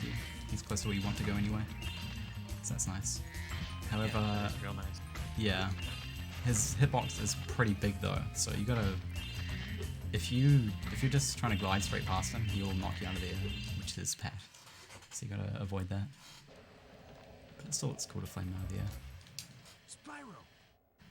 It's really weird too because how long it takes for the gem to home in from those birds is linear. It'll always take like 3 seconds. And so how fast your animation looks depends on how far away you are. So if you flame him like that really close and you manage to look at the gem homing, it just homes in at you at like 2 centimeters per second. It's really slow. It's funny. Here's another skateboarding. This one's a race. There's actually 2 races here. One's you have to race the Rhino King, and then the second one you have to race Hunter. Yeah. Hopefully you can still hear us, because the boost in here is a little overpowering on the sound. Yeah, it's pretty loud. Fortunately, you're going to have to hold it the entire time because it is much faster. Yeah, and you do get tricks, or you do get boost via trick. I don't know exactly how the system works, but generally speaking, the harder the trick is, the more boost it gives you. Yep, although it's a simple nasty knock, which is just a backflip into a twisted lime, which a twisted lime is like this part, just like a side flip, diagonal flip, I don't know what to call it, but that will give you half your boost bar alone, so just 2 of those will get you full, and it's usually not something you have to worry about. Most people I see do this, they do 3 of these things, which are, it's not that much slower, but there'll be some points where you can't really jump that high, and you won't be able to make 3 of those in a low jump. So I'm trying to spread the good word and get people to convert and do nasty knocks instead, because it is much more beneficial. Like, you wouldn't be able to do 3 turns there, that very first one, or this one. Yeah. Only a nasty knock would work there. And now I got full boost for outside, where other people would not have it at all. Yep. So, Makes sense. yeah. If I see people streaming and they're not doing that, I try to get the switch, because it is much better. this egg has also the side mission that you also have to kill all the crabs. It's not too. You just have to take some different paths through the level, and sometimes Hunter will even help you out and Yeah. run through some of them. Yeah, Hunter can kill some crabs, so sometimes you just want to take the most optimal path instead of going for the crabs and hope he kills something for you. It's random though which path he takes, so. I don't know what I'm doing.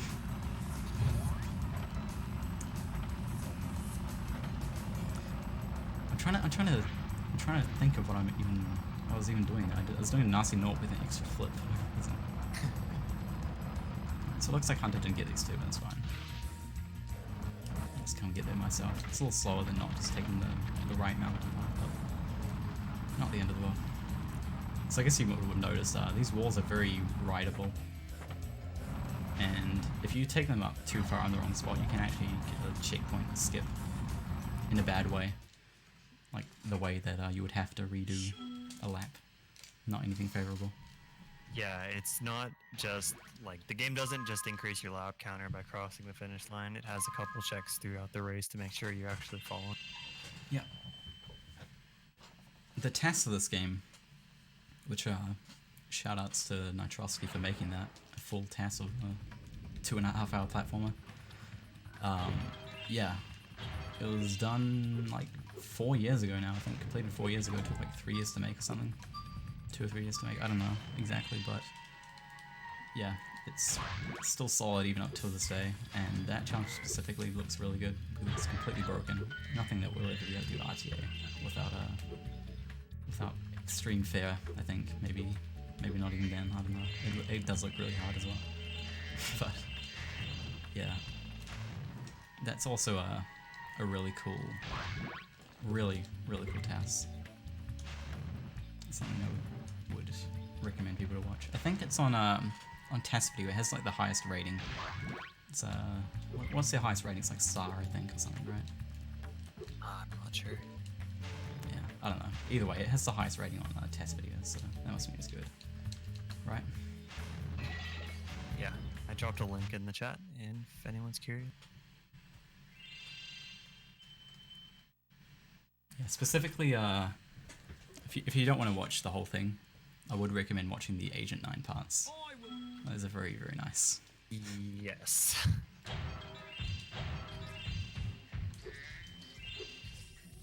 Nothing I'll be able to do myself, unfortunately.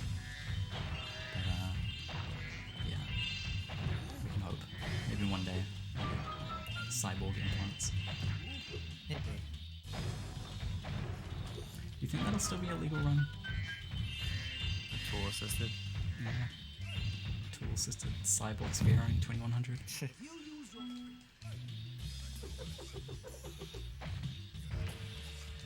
Yeah, another out of bounds.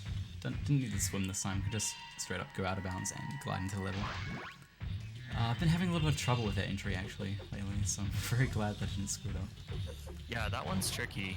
Not only you don't have swim, so you actually have to like glide at the right spot, but there's some other things down there that you have to.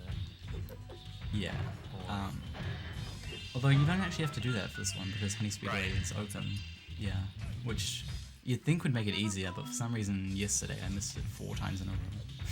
And I actually had to relearn it. So that was a little embarrassing, but what can you do?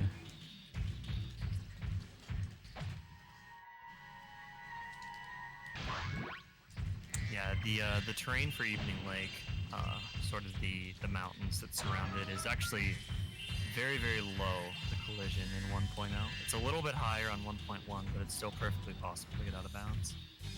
Yeah, it's kind of funny actually because they realized you could get out of bounds really easily in 1.0 and then they put more invisible walls in 1.1, but you can still just do it like just as easily.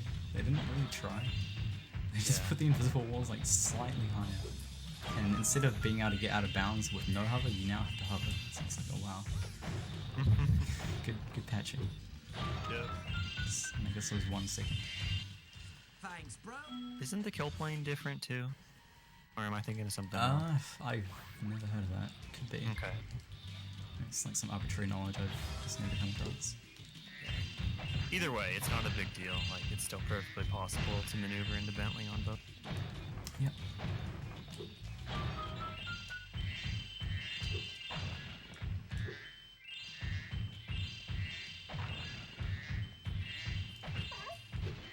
Yeah, basically the only interesting thing I had to do in this level was, I guess spin jumping and manipulating the 3 seals there. The seals will, you can only kill them by reflecting their snowballs at them. But they're on cycles, so the ideal way to set up a good cycle is to look at them until just before they throw a snowball and then look away, and you'll basically store them in the just about to throw state. And then once you get close to them, you just look at them and then they'll start throwing it again.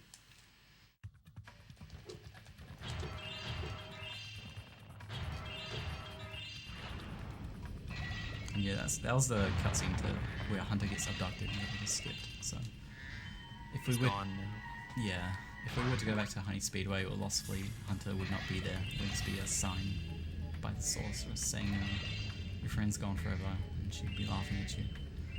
It's being a bully, really. She's not very nice.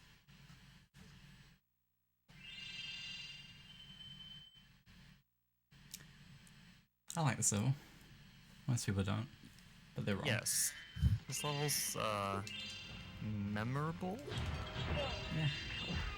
It's got 2 hard challenges in it, and 3 altogether, so it's a very outlier level.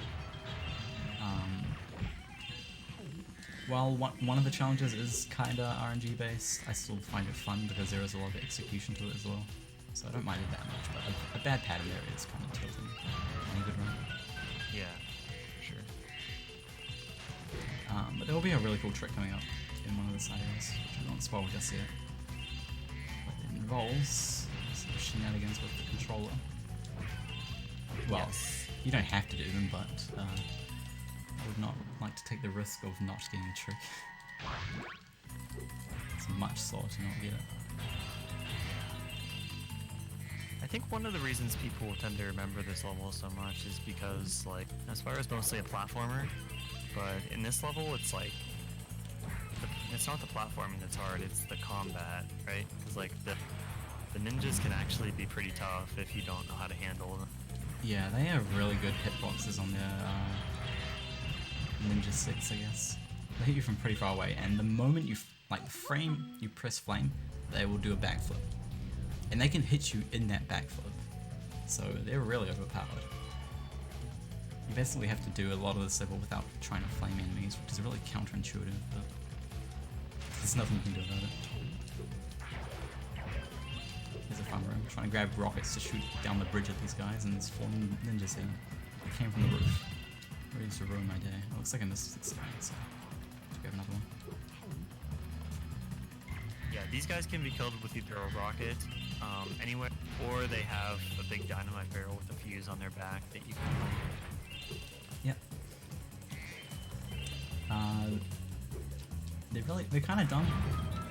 They won't notice you until they have direct line of sight of you, which then they will lock onto you forever, but it's pretty easy to manipulate them to get them to walk away from you, which I'll be doing right here actually. I'll be running backwards, and then, yeah, these guys just don't acknowledge my existence, which is good for me. So I can just flame them back. I don't know why they're carrying big TNTs in their back. I don't know. Yeah, I'm not gonna complain. Yeah, that strong chest you broke there before you came into Ninja HQ is a little bit of a jerk. Nerf was standing in a very specific spot to grab the 2 gem that spawns first, because if you don't grab it, it will fall all the way down and you'll have to go back down for it. Yeah, it's the only gem in that whole section, that whole crate that'll fall down. All the rest of it is up. It's not random either, it's like very specifically programmed to do that. Yeah.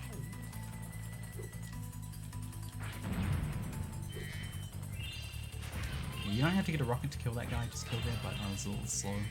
So I knew I wasn't going to make the cycle to the capture's back. So I say you're not really supposed to flame, but you can flame the ones with the cannons in their hand, they won't move, and you can flame them in very specific circumstances like I did there.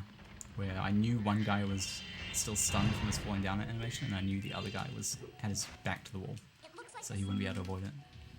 But other than that, generally you don't want to find them. And here we go. There's controller shenanigans.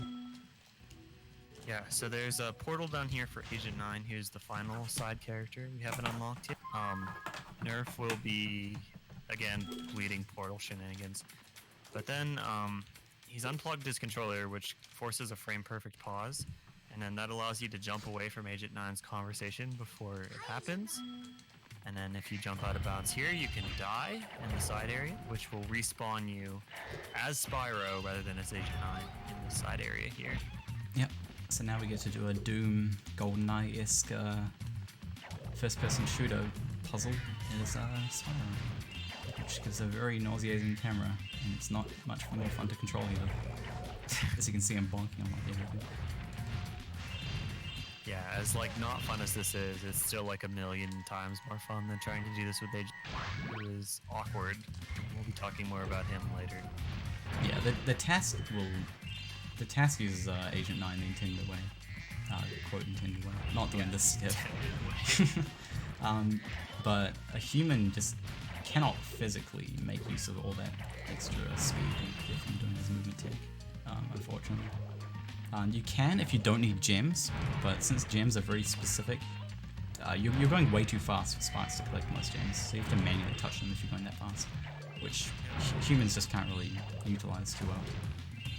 So if you need gems, you can't really, like realistically, you're always going to want to do this trick. But in 100 Egg, where this challenge is fast egg, but you don't need gems, you don't do this because it's faster to not do it, because the movement tech here with the monkey is much better. A little trick there. You can see if you miss any gems by holding all the shoulder buttons here. But since you're first person, that normally doesn't work. However, when you're talking to the handle to get the egg, it's like one of two spots in the challenge where you get to do that. You can see sparks above you, and if he's not pointing to anything, then you have everything. Now here's the RNG part, which is kind of not really RNG. I want to believe these guys move purely based on how you do, like they react to your movement, but there's so many programmed paths they can take, and it's really finicky that I don't really know what to believe, if it's purely reactionary or there's some RNG to it.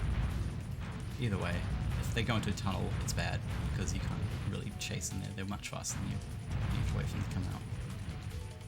And right here, this I guy's... really love this challenge. It's just not in a speedrun. Yeah. It's maybe my favorite challenge in the game, casually. It's a lot of fun. Yeah, if they give you good patterns, it's really fun, but when stuff like this happens, you're just kind of at the mercy of the tunnels, and you have to wait. Like right now, he's just avoiding me and hugging the tunnels a lot, so it's not really a lot I can do, except just wait. Yeah, it's also rather frustrating sometimes because if you don't hit the dragons for a certain amount of time, they will start to regenerate their body. Yeah, you get punished for being bad, basically. Yeah. A kind of a cool feature of this area though is that there's a lot of gems to collect. So if you have downtime, like it goes into a tunnel, but you're nearby some gems, you can just go for gems instead, like right here, and not really lose any time because you need to go for those gems anyway. But after a certain point, when you get, you know, so unlucky, you just run out of gems to go for, and it's really slow. Which I didn't really have any opportunities to do because he was hugging the same tunnel this one.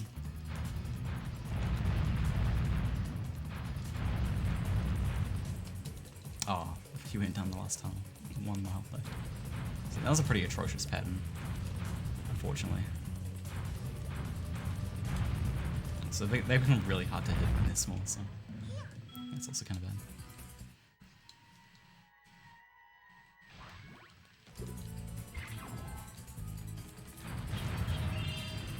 Okay, but that's Fireworks Factory pretty much. Yep, just gotta finish off the gems I didn't grab and be out of here. Tough enemies, 3 really tough challenges. It's a hard level. Yeah. Very fun and rewarding though when you're comfortable. Yep, for sure.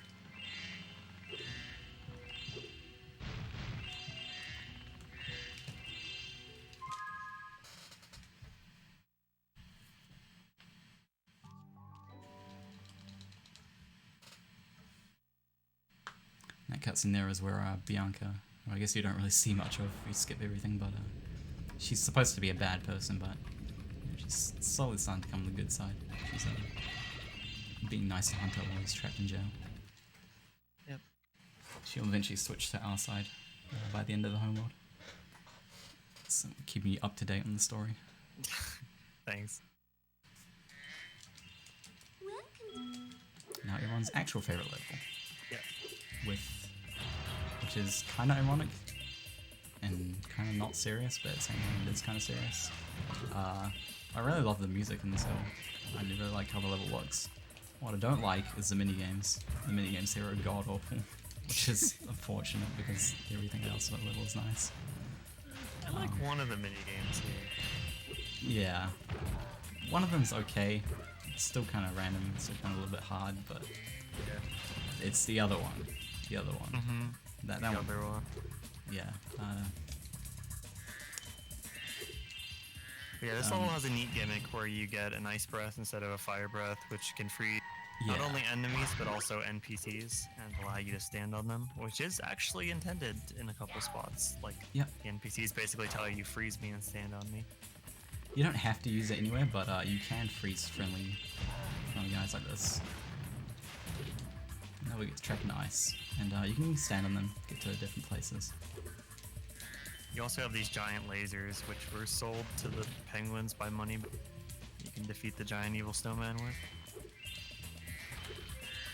Thanks, It's a man. weird level out of context. Yeah.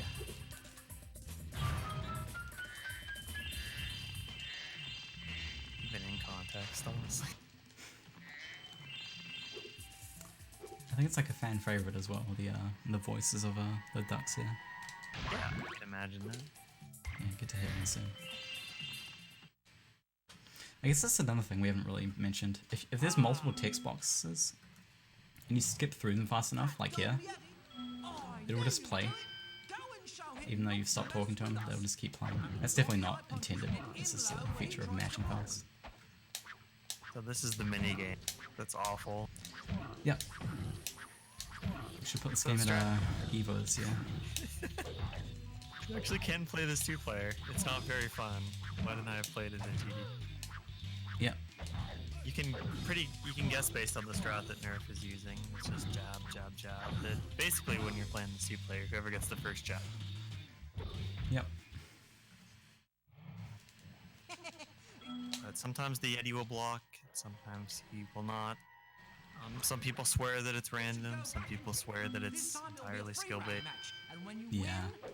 The random part is when he decides to fight back and when he decides to block. So he can fight back, block, or do nothing. Blocking is fine sometimes because you can hit through his block, but not every time, which is another random part. Like if you just watch my hits, sometimes they'll connect, sometimes they won't. There's nothing you can really do about that. The second one is the one that's mostly bad. You want to try to be one-rounding this, which Nerf's getting a little bit unlucky. But if you don't one round, then you have to sit through another text box, and the Yeti gets to heal a little bit, so it takes a fair bit. Yeah. That's the worst part, the healing part. You both heal up a little bit, so you have to do the damage again. Yeah, this is really bad. Yeah. I'm at half health as well. He's annoying me. So yeah, it's unfortunate. Only two more. Only 2 more rounds to go. This is basically the biggest fear I personally have for this game. Because not one rounding this challenge loses quite a lot of time. Yeah.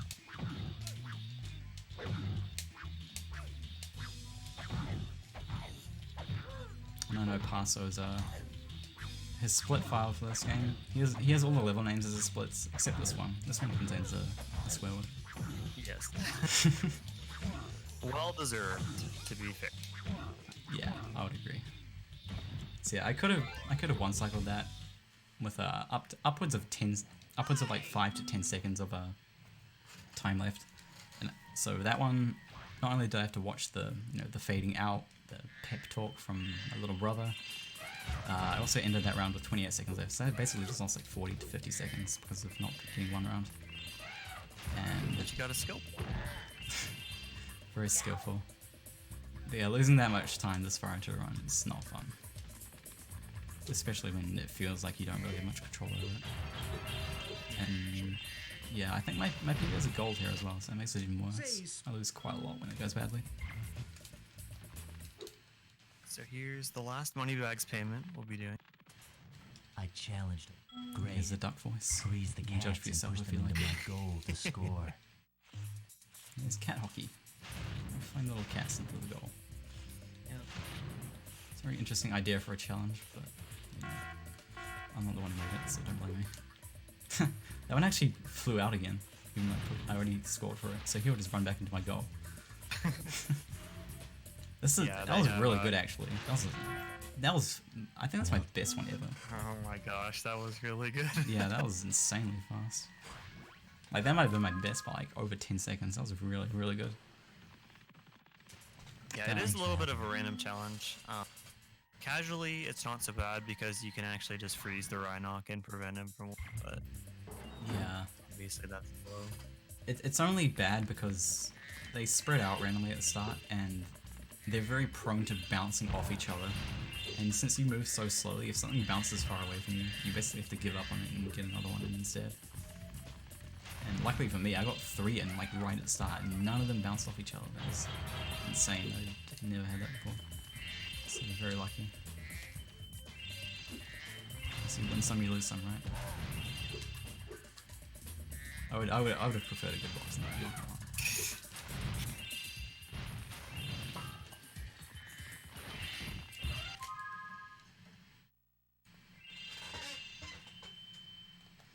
And there we go. That's basically the third homeworld over. It's kind of the. Oh yeah, if you didn't have enough RNG, got some more for you. Oh boy. Worst boss in the series because if luck doesn't go your way, you cannot do anything except whittle his health down very, very slowly. Oh, there we go. First crash. Or first in-run crash, rather. Yeah. Thankfully, again, they're very easily fixed just with opening, closing the disc tray. Probably. Yeah, it's a faulty interaction with the fastest setting on the PlayStation 2. You just pop the disc tray open and close it again, and it'll continue to run the game again. So here's awful boss. Yeah. It's not even really the boss's fault, to be fair. It's his fault.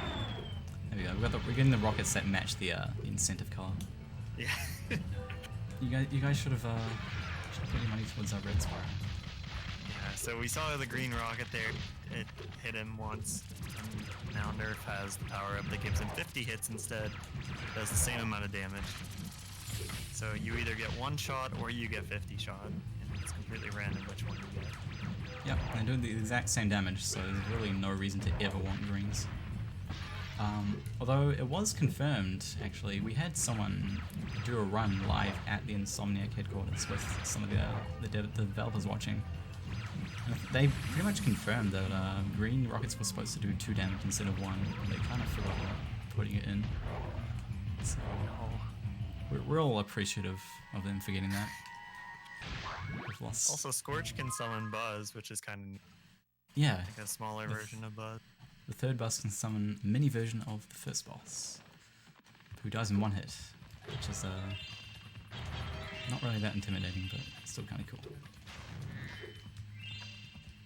I guess we didn't really explain why RNG is bad for the attacks, but ideally you wanted to throw those fireballs instead of enemies. It's much faster.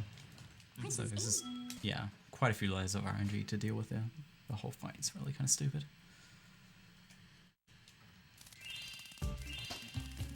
Here we go. So this level's really neat. This has been rerouted somewhat recently to include bounce. Yep. And the interesting part about this level is that it will be done entirely backwards, which makes it a lot harder and more prone to dying, Yes. but is very, very much so faster. Yeah, the gimmick of this level is that there aren't any keys like other Sparks levels. Being able to progress to the next door just requires defeating the enemies in the room. So if we do the level backwards, then there's no need to defeat the enemies, and it saves a bunch of time. Yep. So instead of having to kill every single enemy you come across, you now need to kill nothing, technically. Although if you do kill nothing, you will die, but beside the point. It basically reduces the amount of things you need to kill by like 90%. And since there's a lot of enemies, it means running past all of them, which increases the chance to die quite a lot. It shouldn't be too much of a problem for me though. I've practiced this quite a lot. I'm very comfortable with it. It's worth noting though, you can actually get locked in here. The doors can close permanently.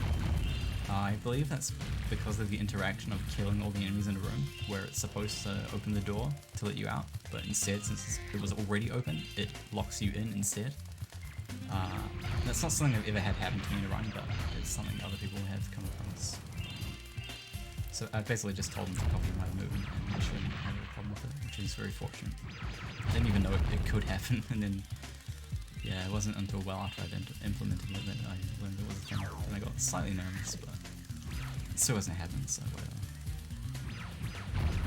Didn't quite yet. Yeah, but the rest of this level I think is fairly self-explanatory for the most part. So, Walrus, if you have anything you'd like to read, you can go for it. Yeah, I got one.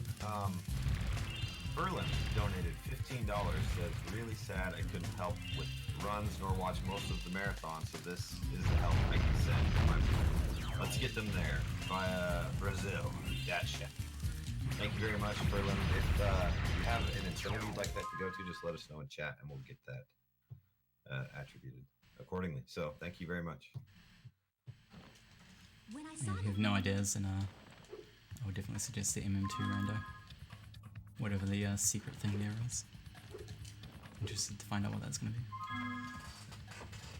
And yeah, that's the Oh, go ahead. Oh, sorry, I was going to say, we're done with third homewood, there's only one more to go. That's all I was going to say. Okay, I was just gonna say that, yeah, if you hadn't noticed yet, for those just tuning in, there is a secret incentive on the incentives list that will be unlocked once we reach the Mega Man 2 goal. So, Spyro, just to get donated to that, so that's a pretty cool incentive. Yeah, I'm definitely looking forward to seeing what that's going to be. Alright, this homewood is a little different in the fact that they've abandoned the thing of needing to finish every world to build a vehicle to fight a boss. And now the final boss here is gated behind 100 eggs, and we reached this point in the game after clicking everything with like 117 or something. Around that. So yeah, more than enough to just open it normally. Okay, yeah, 112. Oh no, 111 actually, because I already have one. Yeah, so you get here with 111 eggs. You need 100 to open this door. So, since we have a very useful Sparks power-up coming up from the 4th Sparks level, we basically want to kill the boss and then go get that straight away. So this is where timing would end for the normal categories, but we still have an entire homeworld to do in the 100% one, so. Yeah, the Sparks power-up is so ridiculous that even if you like didn't have the eggs you needed, it would still be faster to just skip into the Sorceress and fight her.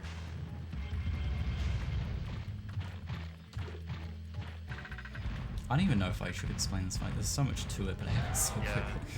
No, that's fine. I can get the basic. So basically this fight, there's 3 phases. There's a cannon phase, there's a tank phase, and there's a UFO phase. The cannon phase is intended to take 2 hits. The tank phase is intended for 4, and the UFO phase is intended for 6, for a total of 12 hits. However, depending on your movement and your timing on when you get hits in, you can kind of skip phases and get like a cannon in the tank phase, for example. Ooh, that was, I'm not quite sure why she kept running with it. It was intended to be, or it was thought for the longest time to just be basically random, but it is fairly consistent now in order to get the skip that you want at the end. Yep. Personally, I think I did nothing wrong there, but the game says Yeah. otherwise. Normally when you jump off a vehicle, she's supposed to stand still for like 2 seconds or so, but as soon as I jumped off, she didn't stop basically. Either that or I jumped off right before she was going to start moving again anyway, so either way that was unfortunate. It's quite a bit slower, and the look is cool. I Yeah, guess- the ideal thing here is to skip the UFO because the UFO like constantly moves forward. Whereas the tank, if you had a tank right here, you could just sort of park it in place and just get 6 quick hits. Yeah. It's also, this is a fully 3D vehicle as well, so gotta make sure we're not too high or too low for the shots. So quite a bit slower and harder to control. Ideally, you never want to see it. I was gonna say, like, on the bright side, at least we saw every vehicle, but I think I skipped the tanks anyway. Well, no, okay. No, I you did, had a tank. yeah, I did one Yep. shot. I got one shot. One whole tank shot. Yeah, the tanks are Best way... thing you can do with the UFO is get the sorceress to hit herself with fireballs, which is extremely... Yeah, yeah. People have managed to get the sorceress to finish the fight by shooting herself, which is really entertaining.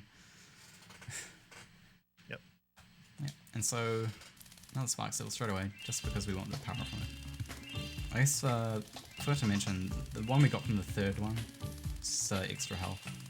Sparks' color doesn't change; he just glows a slightly brighter yellow, but we do have an extra bit of health there. Another out of bounds here. Yeah, it took a little bit to get it.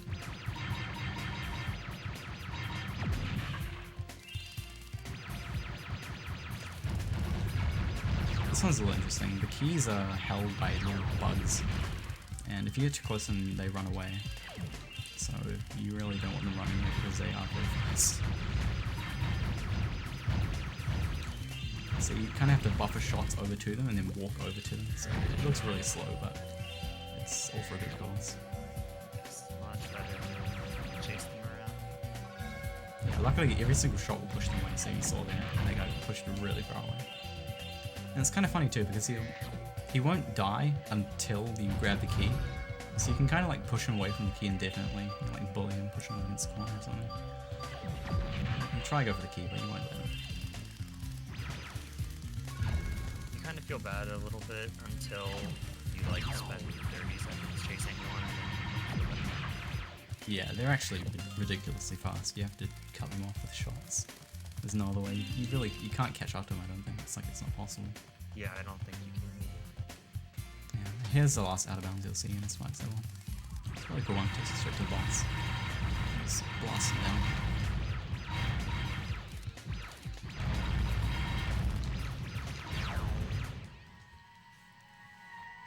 Try not to use too many shots on him, because I do have a couple enemies left to kill there. And there's no more refill. But yeah, plenty of shots, so it should be fun.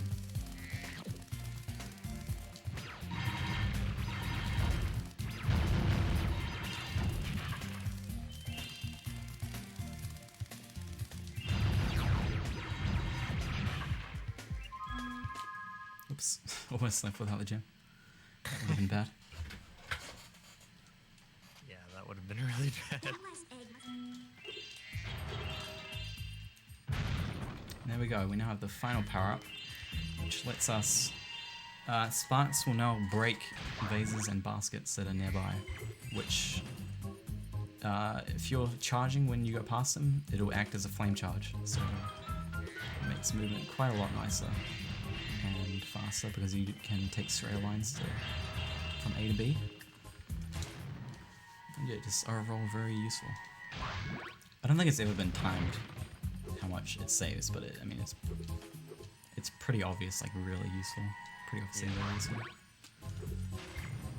Saves time on like basically every container. Yeah. So there's something kind of cool there, but I didn't get it unfortunately. In the game's inventory state, you have an egg the moment you touched it, even before it hatches. Oh yeah, that's money bags by the way. You flame him and you get your money back. It's really cool. If you play intended and pay him in every single spot, you get many more opportunities to flame him. which unfortunately is slow. But you know, if you didn't care to this play is through where, and savor like it. Nerf mentioned earlier, the skipping the money bags in like Molt Grader, for example, it doesn't save that much time on its own. This is where it saves time because you have to claim money bags less time. Yeah, the less you pay him, the quicker that flaming part is. You can actually beat the game without paying him a single time, and the moment you flame him, it ends, and he's out of breath. Even though he basically only just turned around. Yeah, he's not in very good shape. I'm kind of worried for his health. Yeah, the trick I miss in the homeworld, as far as the game is concerned, the moment you touch an egg trigger, you have it, even though it takes a while to hatch.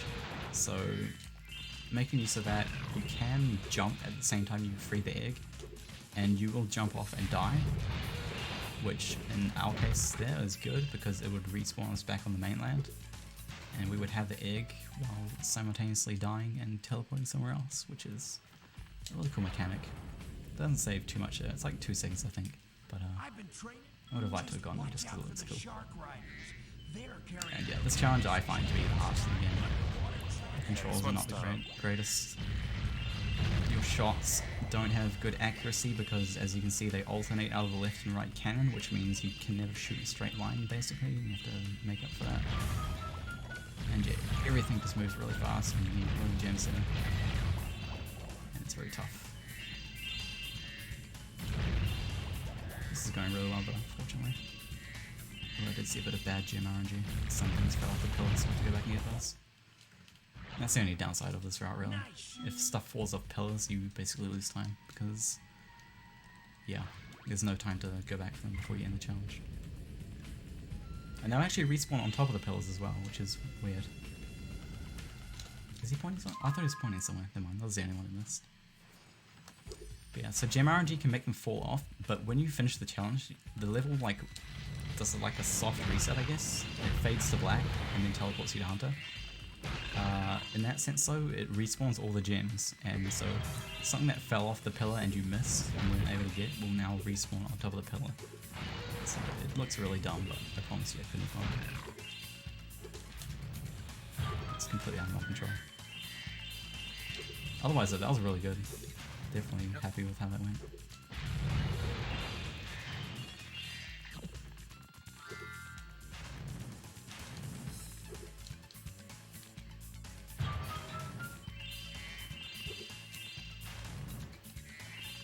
And yeah, I guess if you've been noticing, listening to the music, this is the music they used for the skateboarding challenge and Farley in Enchanted Towers. A little bit of reused music. You actually see quite a lot of reused music in this homeworld actually. This is the only main level that has unique music. This is where the music came from. Skateboarding borrowed from this music, it's not the other way around. However, the other 3 main levels, not including the side character, they all have reused music from the first homeworld, which is not on this. Well, I think it might actually be on this disc, but for whatever reason, it isn't access. So there'll be a lot of repeat music to be had here. I guess it wasn't mentioned either, but there was very out of place music for the final boss. It was the homeworld music of Sunrise Spring. That's the one that everybody mentioned whenever they talk about 1.0. Yeah, it's not very intimidating for a final boss, gotta be honest. There's actually a much more tense song in 1.1 that actually fits the final boss a lot more appropriate. Yeah, no, I really like that. That's one of the big ones I miss. That, Country Speedway, and like Crystal Islands, I miss those. Because I used to play on 1.1, but I bought a new disc, and it was 1.0, so I had to say goodbye to all the good music. Price of being a speedrunner. Yeah, it's tragic.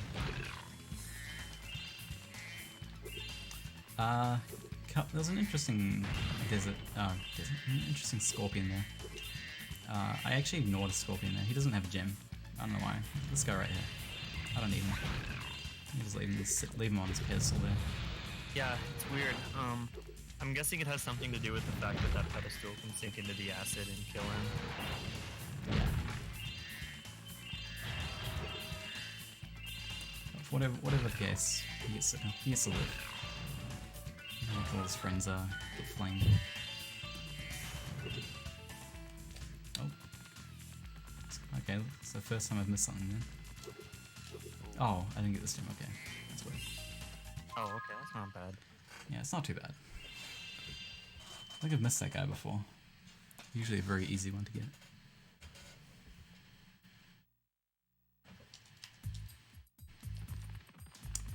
And here will be our first instance of the side character with good movement tech.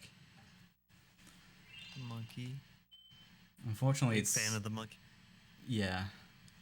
Unfortunately, he's really hard to control, so I won't be utilizing it as well as a test can, but I'll try my best.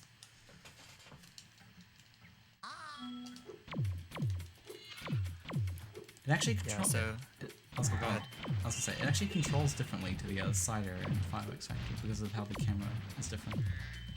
You wouldn't think it would be that much different, but it pretty drastically changes how you control them. Yeah, notice. So, like Sergeant Bird, Agent 9 from Strafe 2, with L1 and R1. And with this guy, if you're holding a diagonal forward and you are holding down one of the buttons, either L1 or R1, and mashing the other one, Agent 9 starts to build up speed. He gets out of control pretty quick. Monkey goes fast. Quite Sure fast. does.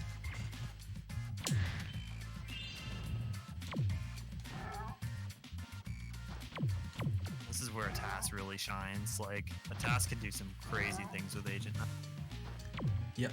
I would highly recommend watching the tests of this level. Very entertaining to watch. You cleared them? Yeah, unfortunately, it's just really unfortunate because Sparks, he can't keep up with how fast you're going if you're going as fast as Just possible. as I. So you really have to slow down a lot. Which is why the task can make use of it so well, because it actually manually touches, like, basically every single gem. Like, not all of them, but basically all of them. It touches all of them manually. It's just insanely unrealistic for anyone to even come close to being that fast.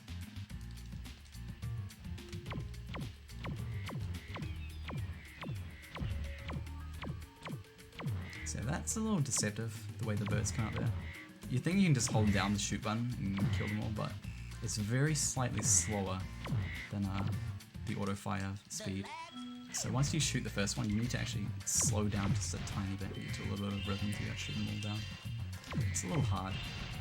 I did actually kill one there, but not react to it fast enough so I didn't get the rhythm, but I got it a little bit towards the end. So it's still kind of fast, but not as fast as it could be. And yeah, not having the greatest time on zigzagging here. It is kind of hard to get little bursts of speed, because sometimes if you just don't press the buttons enough, you will get nothing. You'll start to build up speed, but then it'll just drop off instantly. And of course, you also want to avoid bouncing off walls, because sometimes that will send you very high and kill you. Because there's a big ocean out here, and it's very deadly for monkeys. They can't swim. It's also not quite as big as it looks. Like, it's very easy to, if you bounce, you can bounce past all the water and just fall into the void sometimes. Yeah. Hopefully we do not already have Tony. Tragic.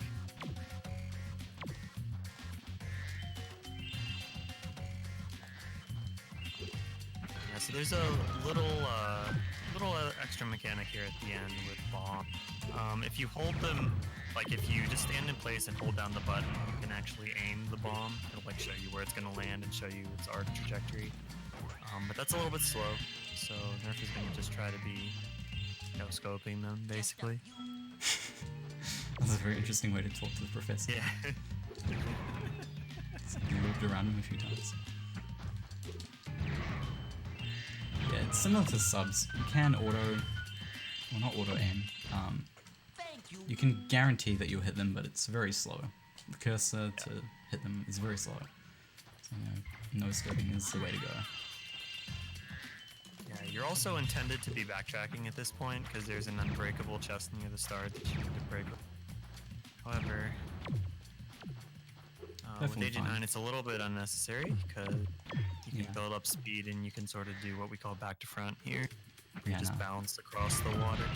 Yeah, this is fine. Don't need to Don't need to backtrack, just fly across the water.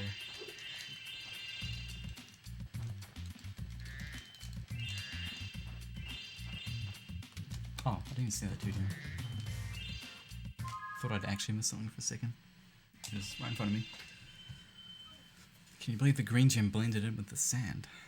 Oh man. That's why they didn't make Spyro yellow either.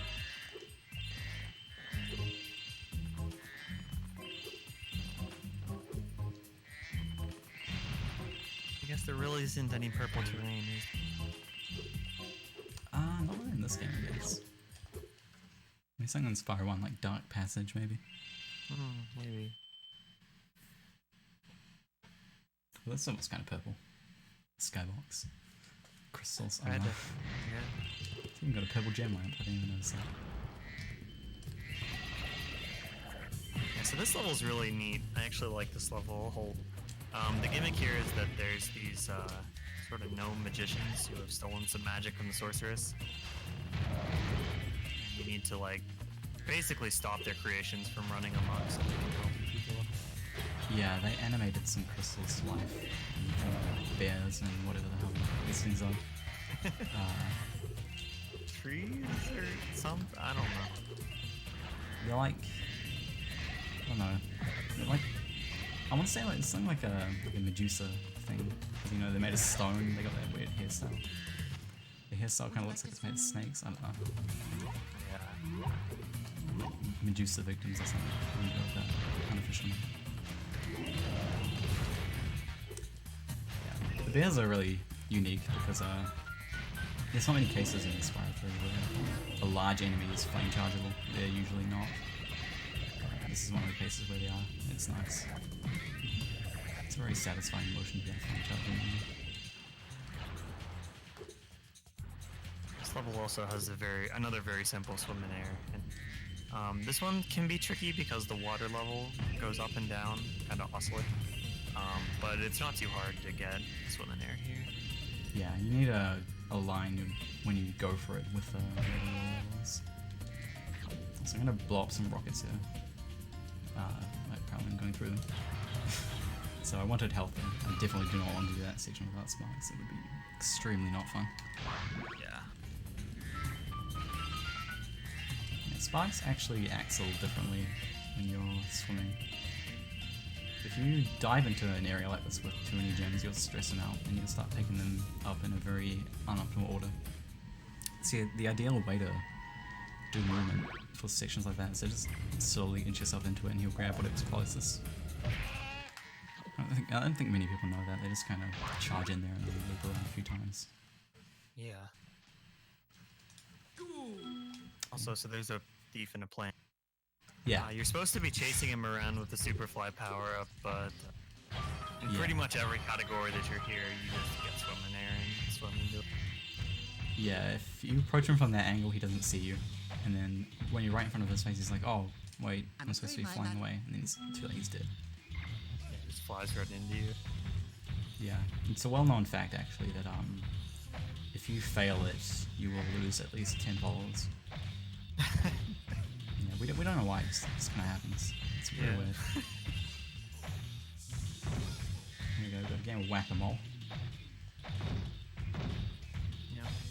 This one's a little annoying sometimes because so the gimmick here is that the moles are rowdy and you're trying to slow them down by hitting them on the head.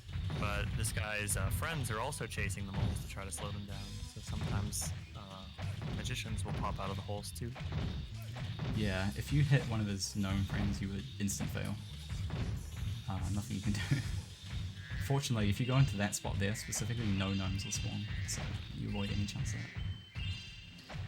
that. They actually peek their heads out for a second before they come up, which makes them able to be killed faster. If you get most of them when they do that little head peeking motion, you can save quite a lot of time. I think my fastest is like finishing the whole challenge with 16 seconds left, and that was like 5 seconds left, so yeah, that's pretty bad, unfortunately. Nothing catastrophic.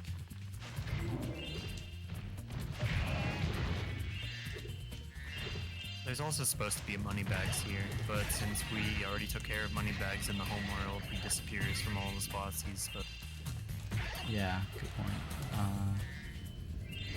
Yeah, so if you beat the final boss, you remove all money bags in the game. It's completely out of the game for good.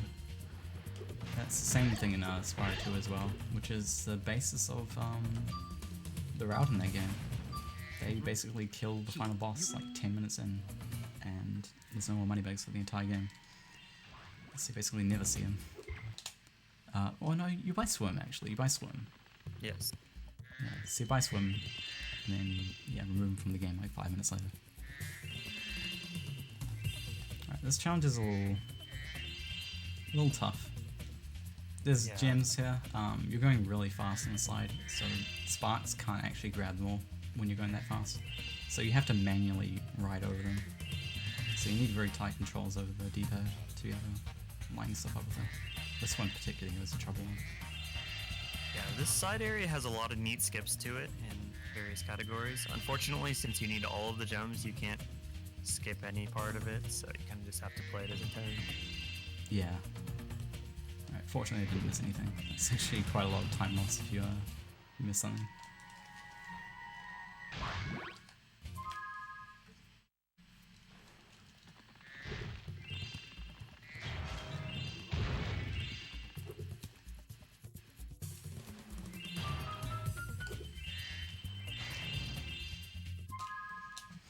Cool, that's Crystal Islands done. Onto my personal favourite level of the game now. Also one of the shortest, sadly. It's a real shame. Can't believe you like this. Dude, it's awesome. Mostly because I found really cool movement for the snowball management. I find that really fun. The one in particular where you're juggling the two guys at once, I find. Yeah, it has tanks in it though. Tanks are easy. Also, you have this challenge. It's really fun. Just jump up on the wall. Yeah. This is the last sounds time. pretty Yeah. Last time we'll see Agent 9. Very short standoff, if I can even get into the room. Yeah, so this is supposed to be like a gauntlet style thing where there's like 5 rooms that each have a certain number of enemies, but with Agent 9's built-in speed, Yeah. you can kind of just skip the whole thing. I am far too impatient to deal with that, so I'm just gonna go to the end. Those guys are kind of fun. There we go. Actually, no, it's not the last time we see him. What am I talking about? Get to see him in the next level. Oh yeah. Oh, these guys have a little gimmick to them as well. You can't just mash the text. You have to answer a little riddle. The riddles are usually very simple trick questions, but fortunately for us, you can just memorize the answers and mash through anyway.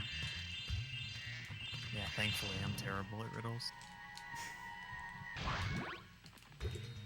Although based on some of the people I've seen speedrun this game, so are most Spyro speedrunners. Because like a lot of the time you'll just be like not thinking about it, just mashing through the text. You can get the riddle wrong 2 or 3 times in a row before you even know what happened. Yeah, dude, it's too hard. Like, Yeah. if one dragon, if it takes 12 years to take one dragon to be born, how long will it take 100 dragons to be born? Or something like that. Under Dragon. Yeah. Yeah, like...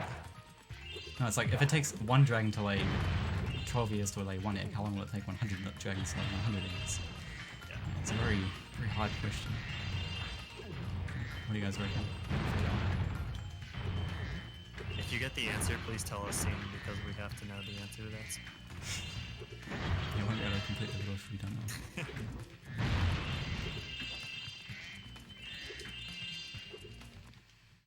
20 frames. Alright, let's see if that's an answer. The first round of the annual demolition hovercraft. Alright, where's the riddle? The riddle is this. If one dragon can lay one egg in 12 years, how long would it take for 100 dragons to lay 100 eggs? Not seeing 20 frames. Yeah, you might have to just take a guess here. Maybe try 12 years. Very impressive. Okay. That is correct. Lucky guess. Nice. Alright. Lucky guess. Some geniuses in people.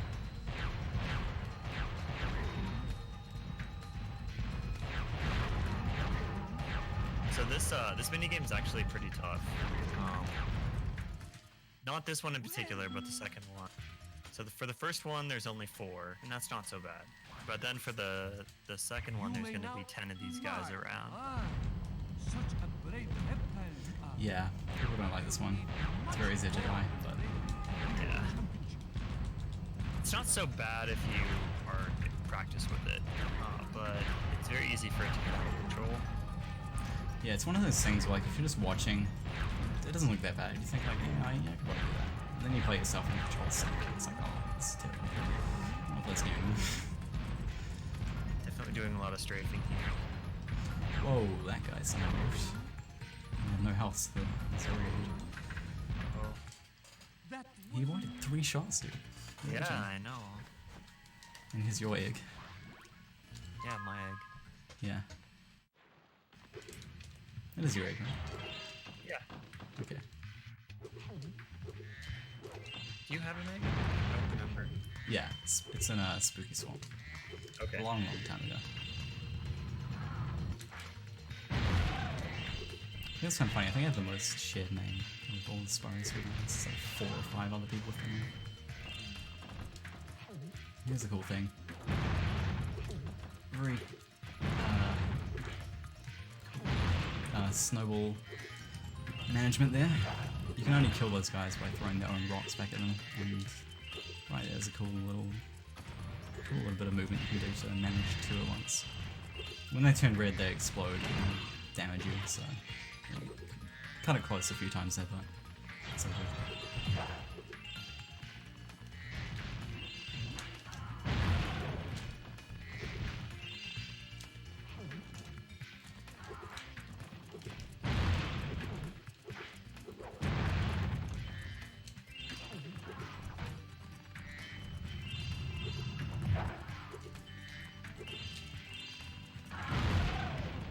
Try to go for a flame charge off that coffin. Looks really cool when you get it.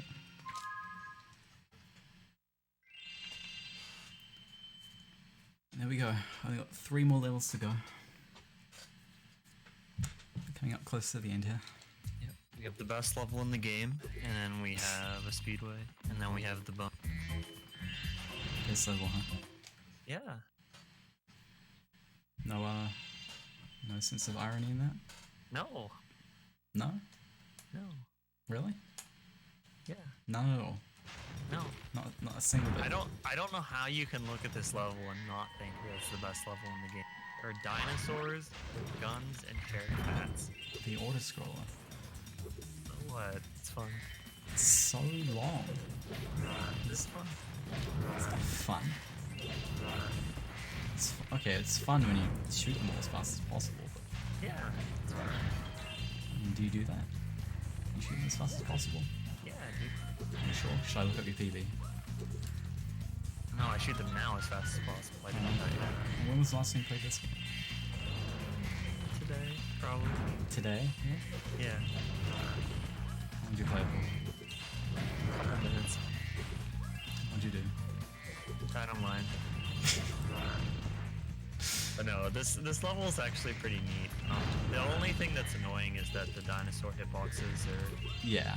a little bit weird because they linger for a very long time. You try to run under their heads or neck as they fall over, they will proxy you, and you will fall off the level. It's very bad.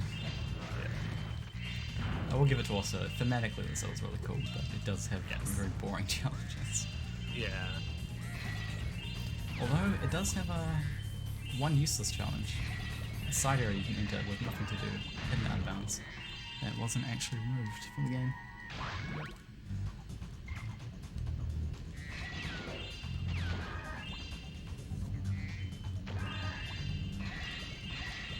It's now a good time for a donation.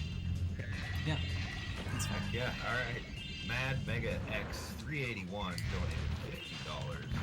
Add this to the Mega Man 2 randomizer incentive. Great job to everyone involved with Bring 'em Over 2. Thank you very much, Mad Mega.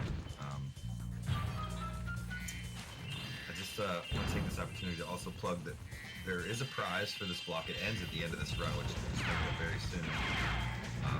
Donate $5 or more or 500 bits or more, you get put in the running to win a Goose X Human Revolution. And again, that ends at the end of this one. So get your donations in while you can if you want to win that. Also, only $7 away from 5K. Let's go. Nice. What's the overall goal? Is it 6,500? Yeah, 65. Nice, not too far away then. Hanging in. Get there eventually. So this water tunnel is actually much easier than the first one, mostly due to the fact that you don't have to actually defeat the enemies in it. You just have to make it to the end. Yeah, there's a kind of a feeling that you were supposed to kill the enemies initially, but they turned it into a skill point, I think. And even then, you don't have to get all of them in one go. You can fail as many times as you like. As long as you eventually get all of them before leaving, you'll get the skill point.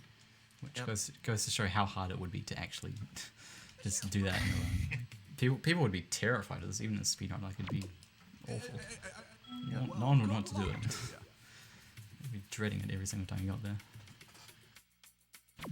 Alright, so here's the auto-scroller. This is like kind of a light gun mini-game kind of thing. You gotta stop the daily game.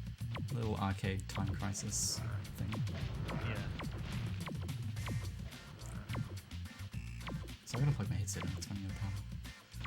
I just realised I've ignored like 3 warnings. So.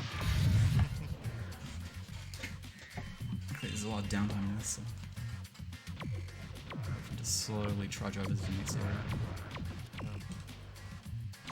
I didn't get the early kill on that guy. Usually if you shoot the door frame there, it'll bounce off and kill the guy before he walks in. Not sure why it didn't work there. So the hitboxes are kind of bad. If you shoot them in like the neck, it won't really do anything. You have to kind of... Also, I think the head is a little iffy too. Yeah, center of the map. Yeah, I generally just try to shoot in the body.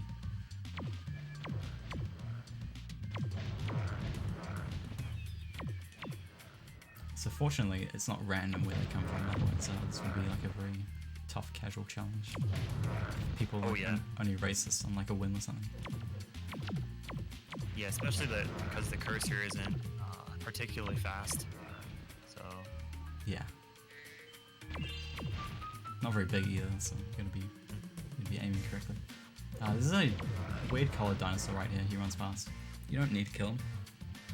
Here's a skill point, but if you kill him before you start walking, you actually lose time. So if you're not low on health, there's no reason to kill him. You just lose time. Although I believe the task does kill him without losing time, but that's with a really well-timed shot, which I have no intention of risking.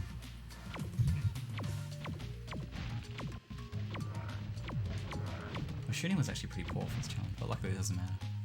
There's a lot of leeway before you get hit. Yeah. The blue dinosaurs are the much more threatening ones than the green, because the green have to get to their position, and then they have to go through their whole animation where they unholster their guns and then they can shoot. Cool. Whereas the blue ones can just like dynamite as soon as they land. Yeah. So I nearly just ran off the edge of it. Yeah. Went too fast.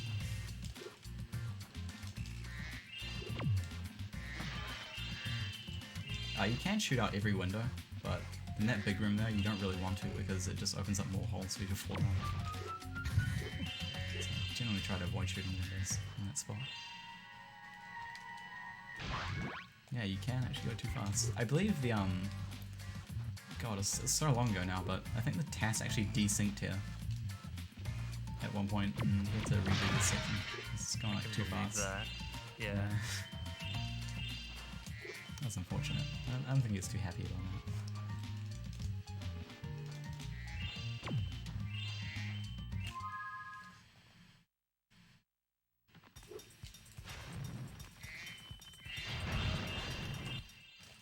Well, Cool, looks like I have everything. jumping jump. Oh yeah, if you notice the voice there, he's like a cowboy. If you play this game in French, they have really, really deep voices, like the Frozen Authors one. I don't know why, but they do. Yeah, so we go from cowboys to very deep French people. fun little fact. You can't really... You never get to see that on NTSC. You only get the extra languages if you play on PAL. Don't play on PAL. Although PAL does have slide proxy. Does. Very cool trick. It does. By far the best proxy you can get in like any game. Has to make up for all the other procs. It kind of does. It's insane how much height you get from it. You see like ghost levels every second. They're so high the game crashes.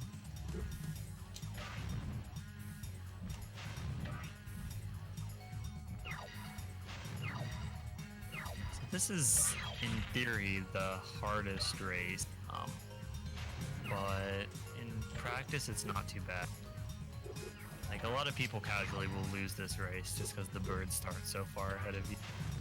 Yeah, they actually fly at decent speed. Normally you would come in first position. Like, you are racing these guys. There's a position in the bottom right. But every other one until now, you'll be first place by the end of the lap if you know what you're doing. This one's different though. You won't actually overtake this guy until like halfway the second lap. Or I guess you could pick up the power up there, shoot him, but yeah, there's no point doing that. So you overtake him now, like a minute in. Whereas the other ones I think even in the first one you can like lap. You can lap the butterfly in 6th place. It's really easy. I think the thing I used to do when I was... Okay, we're fine. The thing I used to do was just intentionally fail like 3 times at the start, which puts you in easy mode for this challenge. Yeah. This was back when I had like an 8-hour time. Yeah, they will get much slower, which is basically... I cannot believe you hit that. That was very scary. Yeah. I did that in the 1545 as well. People were like asking clips like the highlight reel, and I was like, I didn't really do anything special except for that. I just clipped that and sent it.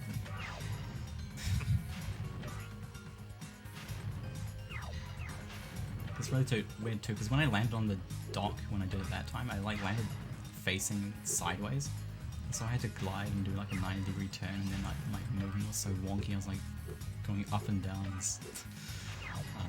It just looked really crazy as like a plane falling out of control.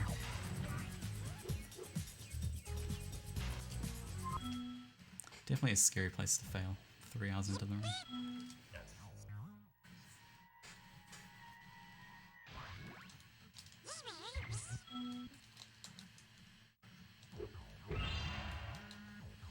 This one's not as hard as Honey Speedway, but it is still harder than the first 2.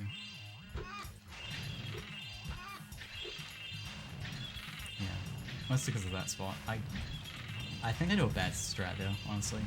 I try to hit one flame on both of them at the same time. You can probably do something better than that. Yeah. I haven't looked into it. I don't know. I probably will at some point. But yeah. You can do some island jumps where you don't have to glide. There probably is some good jumps though.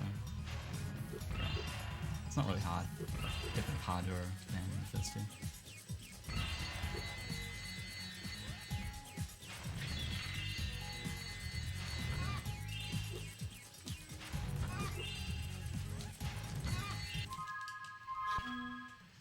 $5K get. Let's go. Nice. Nice. Good job, guys. Can I read a donation real quick that got us there? Yep, Go got for another it. auto scroller coming up. Ultra Uberness donated $7, donating to round out numbers so we can make it to our goal. Awesome. Thank you very much, Ultra. Thanks, dude. And thanks to everybody who helped us get the 5K, but let's keep the ball rolling here. Get real close to the ball. And so here we have the last challenge of the game. Get the fly hunter around. Worst one of them all. Yeah. It's really good too, because not only is this an auto scroller, but the challenge cannot spawn a ring near the very end, which will cause the UFO to do another entire lap, and you lose like a minute. So this is great, really. An auto scroller that can RNG you out of like a minute. Glad you mentioned it, because I didn't want. Yeah, have I jinxed it? We'll see. I do have a theory that, well, okay, so I kind of saw a theory from Danny, but if you sandbag a little, give him a little bit of extra, give him a little bit extra space. Yeah, you can avoid it happening. I gave him a little bit too much space, so you can just pretend like I didn't that. Okay. That's basically what it looks like. You just do the whole thing over again. I was wondering before the end as well, so that's great. Yeah.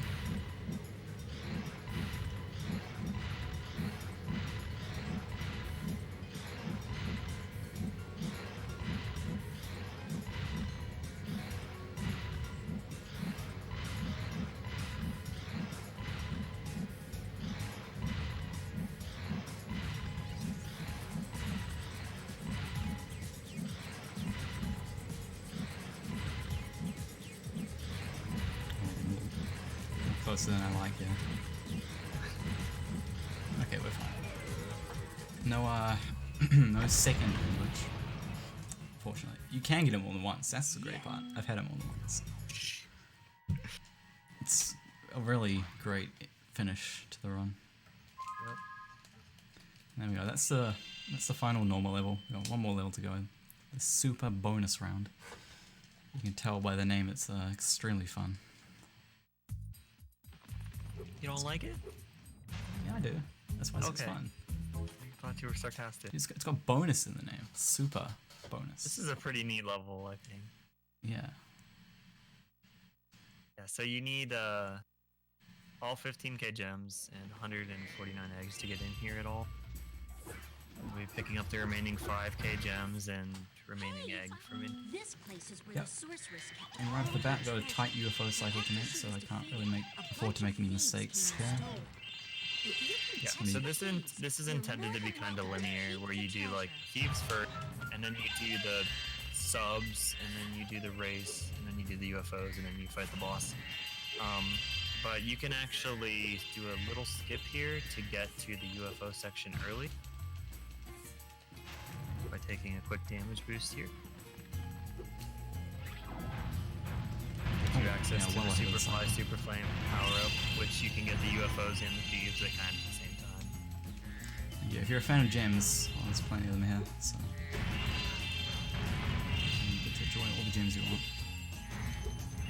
And the fireball's very generous in this level. They home in pretty hard. Yeah, they have soft homing in. It's not the greatest homing in, but it's better than nothing. There we go, that's all the UFOs. Basically, if you make the start of it, it's fine. But if you're too slow, then they all get mixed up, and you have to learn a lot of backups. Yep. Here we go, another sub challenge. Gotta work on the snipes again. This homing is far too slow. I like this mini game too.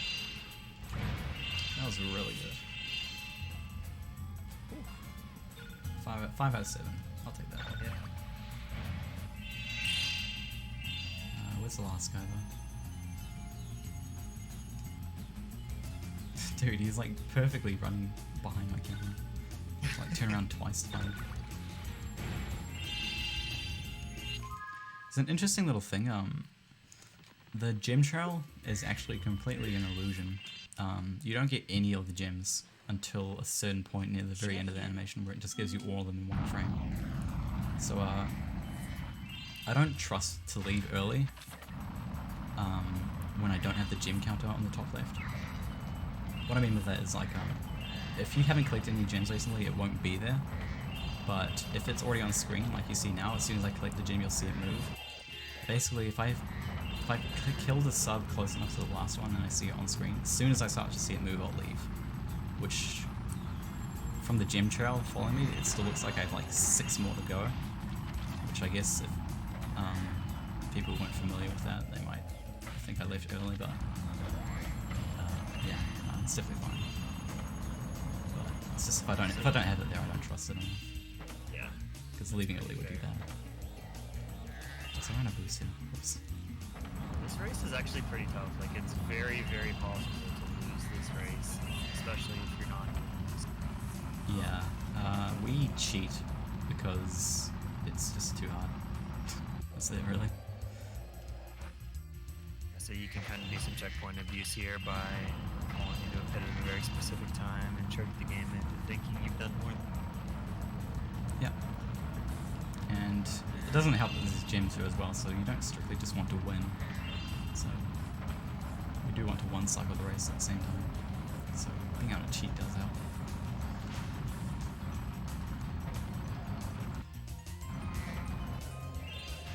This is the only hard part of it, I think. Just these gems out. I think it got all of them. Sometimes one of them doesn't like to home run. I think so. I didn't get A that. little worried Two about gem. that Oops. 5. Oh, okay. I'm supposed to come down that path in the very first one, but I think I got my order mixed up. It's not a big deal though. Let's go back and grab it. Is there anyone else? Oh, I missed another one apparently. Whoops. I think it was one of those ones you were worried about. Yeah, could be. Luckily you can do that little thing and get up quicker. It was, yeah. Okay. Oh, I'm missing another one. Damn. It's not going too well.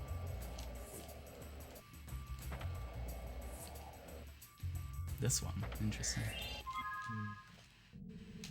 Yeah, that's very unfortunate. Alright, so, time is potentially coming up fairly soon. Yep, there's a skip on the boss, which I guess I'll just death abuse and go for. I really want to get it. Okay. So Yeah, hopefully we won't be fighting the final boss. yeah, time will be coming It's very not short. in the intended way. I think I'm gonna death abuse for it if I don't get it. Okay. Alright, so we'll let you know. I don't know how she. Your best chance to defeat her is to borrow my flying saucer. I've cast some spells on it to give it extra firepower and unlimited flying time. The rest is gonna be. Okay, second try. Yeah, so what he's trying to do here is he's trying to get a proxy off of the UFO. I don't know exactly like what you're proxying off of. You're getting stuck in between the windshield, I think, like the very edge of it. Okay. But yeah, if you get this, you can get a pretty decent proxy here and be able to proxy all the way over to the sorceress who's floating right there. Just sort of take her out in one swoop.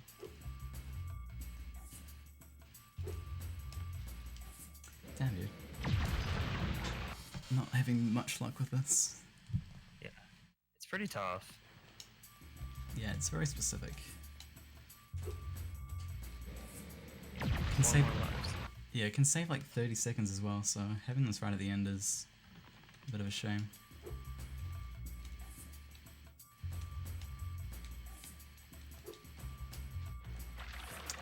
Damn, dude. I usually get this, if I death abuse for it, it's usually not more than like 4 tries. This is a bit unlucky. Yeah. One more try. Yeah, and a very climactic into a run, just dying over and over.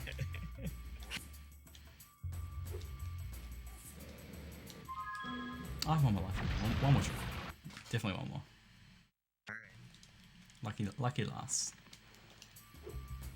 Just don't die to the sorceress then. Yeah, that would be bad. Wait, you got no faith in me getting last? Okay, well I guess I'll fight it like that. What was supposed to happen is that you get a proxy off the UFO, and you fly straight into it, and you kill her in like 2 seconds. It looks really cool. Yeah. And her damage taking sound effect that you're hearing right now just like stacks on top of each other like 20 times. It sounds really funny. It looks really funny. It's also really fast. So it's kind of fortunate that I can get it. So time is as soon as her health is 0. Yeah.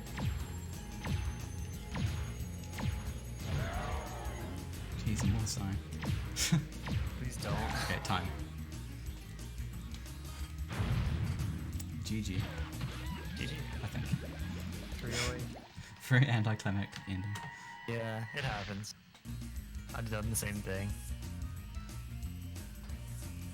Yin yang, your final egg. And here's the 100% reward. You get a cutscene with no voice acting.